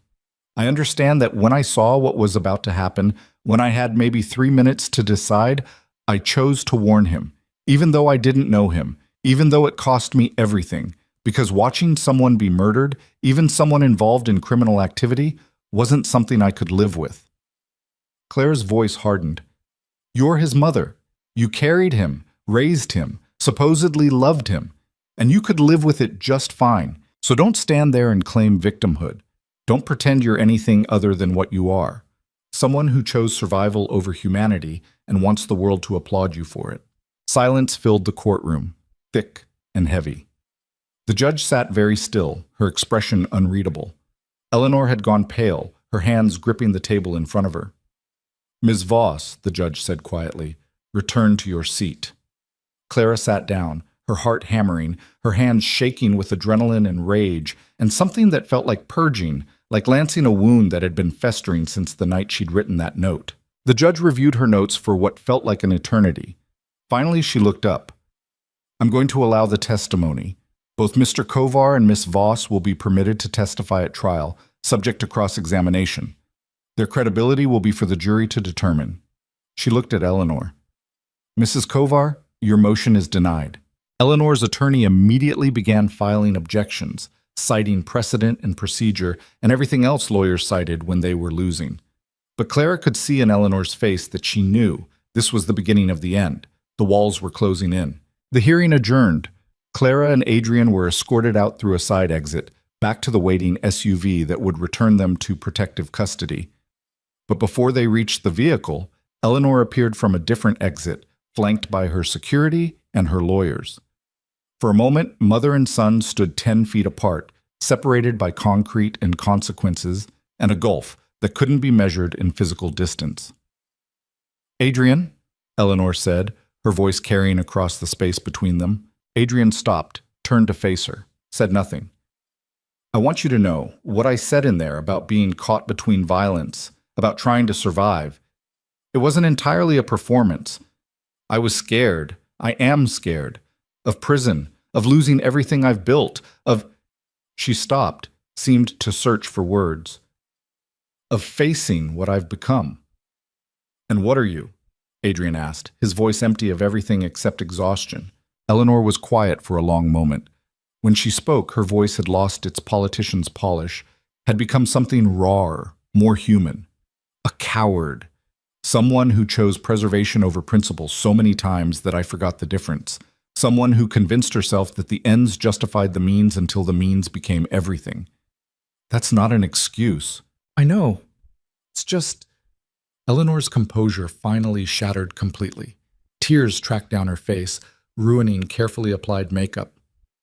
"I'm so sorry for what I did, for what I tried to do, for failing you in every way a mother can fail a child. I'm sorry, and I know it doesn't matter, but I needed to say it." Adrian studied his mother, really looked at her, maybe for the first time in years, saw the woman behind the performance, the fear behind the power, the human wreckage of choices compounded over decades. "It doesn't change anything," he said finally. "You're still going to prison. I'm still going to testify. And when this is over, I'm going to disappear and you're never going to see me again." "I know, but—" Adrian stopped, something shifting in his expression. "I forgive you, not because you deserve it, not because it fixes anything, but because carrying hate for you was destroying me, and I'm done being destroyed by your choices." Eleanor made a sound like something breaking, pressed a hand over her mouth to muffle it. Her security moved closer, ready to extract her if needed. "Goodbye, Mom," Adrian said. Then he turned and walked to the waiting SUV, leaving his mother standing alone on the courthouse steps, surrounded by lawyers and security and the ruins of everything she'd built. Clara followed, climbed into the vehicle beside him. Neither of them spoke during the drive back to the safe house. What was there to say? Forgiveness didn't mean reconciliation. Understanding didn't erase consequences. And some things, once broken, stayed broken no matter how much you wanted to repair them. The trial lasted 6 weeks. Clara testified for 3 days, and during cross-examination that tried to paint her as everything from a con artist to a scorned lover to a federal plant. Adrian testified for 4, his controlled demeanor never cracking even when Eleanor's attorneys brought up his father's crimes, his own violence, every dark corner of his history. The evidence mounted.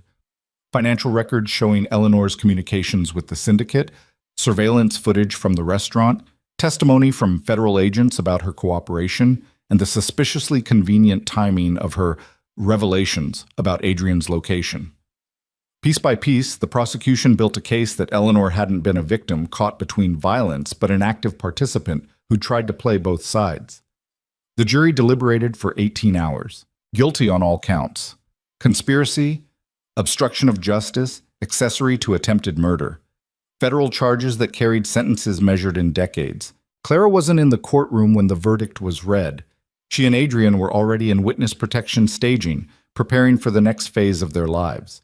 But Morrison called with the news, his voice carrying something that might have been satisfaction or might have been weariness at how ugly justice looked when you got close enough to see it clearly. "It's over," he said. "Eleanor Kovar will spend the rest of her life in federal prison. The syndicate's eastern operations have been dismantled. Vincent Calabrese is still in the wind, but we've frozen his assets, burned his networks. He's a ghost." "And us?" Clara asked. "You're free. Both of you. Immunity holds.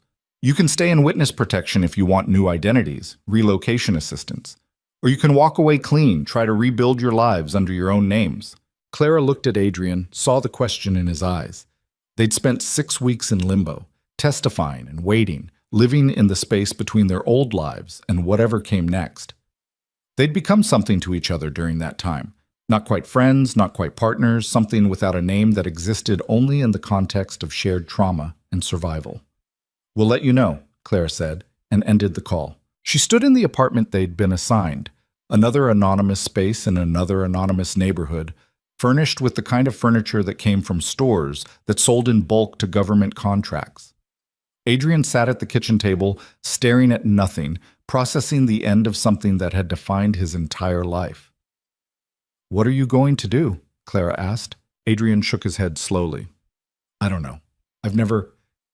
Everything I am, everything I know how to be, it's connected to the organization, to the life my father pulled me into. Without that, I'm—" He stopped, couldn't finish. "You're free," Clara said quietly. "Maybe for the first time." "Freedom feels a lot like being lost." Clara sat across from him, reached out with her good hand, touched his. "Then we figure it out, one day at a time, one choice at a time. We survived everything else. We can survive being free." Adrian's smile was tired but genuine. If you want. If you're willing to deal with someone who has no idea what normal looks like and probably never will. That makes two of us." They sat in silence, holding hands across a government-issue kitchen table, two people who'd been forged in violence and were trying to learn how to exist in its absence. It wouldn't be easy. There would be nightmares and triggers, and moments when the old life called them back. But for the first time since Clara had written that note, since Adrian had read it and run, they had something they'd never had before. Choice. Real choice. The ability to decide what came next without violence or survival dictating the terms. 3 months later, Clara stood in a small apartment in a city 1,200 miles from where it had all started. She'd taken the witness protection offer but modified it.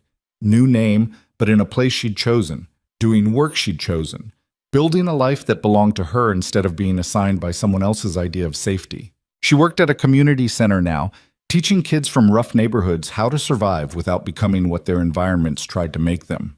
It was hard work, often heartbreaking, but it felt like atonement for Marco, for everyone she'd used and hurt in the machinery of her own survival. Her phone rang, Adrian's number, or the number he used now, whatever name he'd taken in whatever city he'd chosen. They talked once a week, checking in, making sure the other was still breathing, still trying. "Hey," she said. "Hey yourself, how's the new job?" Exhausting, rewarding, complicated. Clara looked out her window at a neighborhood that was slowly learning to know her, to trust her. "How's the restaurant?" Adrian had used his immunity deal's financial protections to open a small Italian place in a city Clara had never visited. Legitimate business, legal income, the kind of life his mother had wanted for herself but never figured out how to actually live. "Good. We're getting regular customers, good reviews. It's weird, working this hard for something that doesn't involve anyone dying." "Yeah, I know what you mean." Silence on the line, comfortable, familiar. Then Adrian asked the question he asked every week. "You doing okay? Really?" Clara thought about it. About the nightmares that still came sometimes. Vincent's pliers, the gun against her head, the moment her finger broke. About the therapy she'd started, the slow work of unpacking trauma and learning to live with scars that didn't show. About the kids at the community center who reminded her why she'd written that note in the first place, why she'd chosen action over safety. "Yeah," she said, "I'm doing okay, really." "Good. That's good." Another pause. Then Clara asked the question she'd been building toward for weeks. "I'm thinking about visiting your city, just for a weekend. See the restaurant, see—" She stopped, vulnerability catching in her throat. "See you." "Yeah?" "Yeah, if you want—" "I want," Adrian said quickly. "God, yes, I want that." They made plans. A weekend, a month from now. No expectations, no promises, just two people who'd survived hell together, seeing if they could survive peace in the same space. After the call ended, Clara sat in her apartment listening to the sounds of her neighborhood. Children playing, music from next door, the distant sound of traffic. Normal sounds. The soundtrack of a life she'd never expected to have, built from the wreckage of every choice she'd made since that night at Le Cine Noir. She thought about Eleanor, serving her sentence in federal prison, living with the consequences of choosing survival over humanity.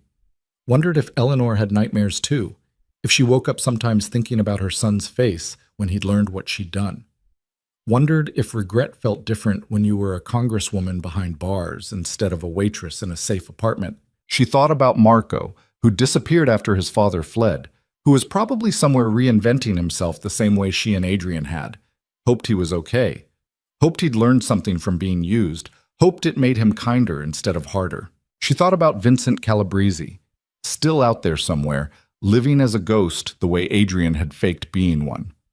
The syndicate's eastern operations were gone, but Vincent was old school, had survived too long to go down easy. Someday he might resurface. Someday the violence might find her again. But today, in this apartment, in this city, in this life she'd chosen, she was safe. She was free. She was learning what it meant to be Clara Voss instead of Sarah Chen, or a waitress who survived by being invisible. The receipt with 8 words. Your mother sold you out. You're not leaving alive. Go. Had been entered into evidence, had become part of the public record of the trial. Reporters had written about it, called it everything from heroic to reckless to the catalyst that exposed Eleanor Kovar's crimes. But to Clara, it was simpler than that. It was the moment she'd chosen to be seen, the moment she'd stepped out of invisibility and into a life that would break her and remake her and teach her that survival wasn't the same as living. She picked up a pen, pulled out a notebook she kept for her kids at the community center, lesson plans and activities and reminders. On a blank page, she wrote 8 different words. I survived. I chose. I'm learning to live. Then she closed the notebook, set it aside, and went to make dinner in the small kitchen that belonged to her in the apartment she'd chosen. In the life she was building, one careful choice at a time. Outside, the city moved through its evening rhythms. Somewhere in it, Vincent Calabrese was planning his next move or dying in obscurity. Somewhere in a different city, Adrian was closing his restaurant, counting receipts, learning to be someone other than his father's son. Somewhere in federal prison, Eleanor Kovar sat in a cell, living with ghosts and regrets and the particular loneliness that came from surviving at everyone else's expense. And here, in this apartment, Clara Voss, no longer invisible, no longer running, no longer defined by violence or fear, stood at her window, watching the sun set over a city that didn't know her story, didn't care about her scars, and offered her something she'd never had before. Tomorrow, and the day after that, and all the days beyond, stretching out like a road she could choose to walk instead of being dragged down. She'd survived the night at Le Cine Noir. She'd survived Vincent's warehouse. She'd survived federal prosecution and witness testimony and the dismantling of everything she thought she was. Now came the hardest part, surviving peace. Learning to exist without adrenaline, without the clarity that came from choosing between life and death in compressed seconds. Building something instead of just surviving something. It would take time, maybe the rest of her life, maybe longer than she had. But as Clara Voss watched the sun disappear below the horizon, painting the sky in shades of fire and ash and eventual darkness, she thought maybe, just maybe, she was ready to try. The war was over. The ghosts had been confronted, the receipts had been settled, and somewhere in the wreckage, in the space between who she'd been and who she was becoming, Clara found something she'd never expected to find. Hope. Not the performative kind. Not the kind politicians sold or criminals weaponized. Just the quiet, stubborn belief that tomorrow might be better than today. That choices could be made for reasons other than survival. That love, real love, not the performance she'd given Marco, might be possible for someone like her. She thought about Adrian, about the careful distance they'd maintained, about the weekend visit she'd suggested. Thought about how 2 people forged in trauma might learn to be gentle with each other, might build something that wasn't about survival, but about actually living. It wouldn't be simple. Nothing ever was. But simple had never been the point. The point was that 8 words on a receipt had changed everything, had set in motion a cascade of choices and consequences that had destroyed lives and saved them, and taught everyone involved that the line between hero and villain was thinner than anyone wanted to believe. The point was that Clara Voss, who'd survived by being invisible, had chosen to be seen, and in being seen, had learned that visibility came with a price. But invisibility came with a different price, one that cost you everything you might have been if you'd been brave enough to try. She'd paid both prices now, knew what they cost, knew what they bought. And standing in her apartment as night fell over a city that was slowly becoming home, Clara Voss decided that being seen, being known, being real, being vulnerable enough to hope, was worth everything it had cost. The receipt with 8 words sat in an evidence locker somewhere, preserved as part of the historical record. A small piece of paper that had stopped a bullet, exposed a conspiracy, and changed the trajectory of lives it would never directly touch. But the receipt that mattered, the one Clara carried with her, the one that couldn't be locked away or forgotten, was written in choices instead of words, in moments of courage and fear and the stubborn refusal to let violence define her completely. That receipt was still being written, one day at a time, one choice at a time. And as Clara turned away from the window, turned toward the life she was building, she thought maybe that was enough. Maybe that was everything. Outside, the city breathed. Inside, Clara Voss, survivor, witness, woman learning to live instead of just survive, made herself dinner and planned for tomorrow, and allowed herself to believe that the story wasn't over. It was just beginning.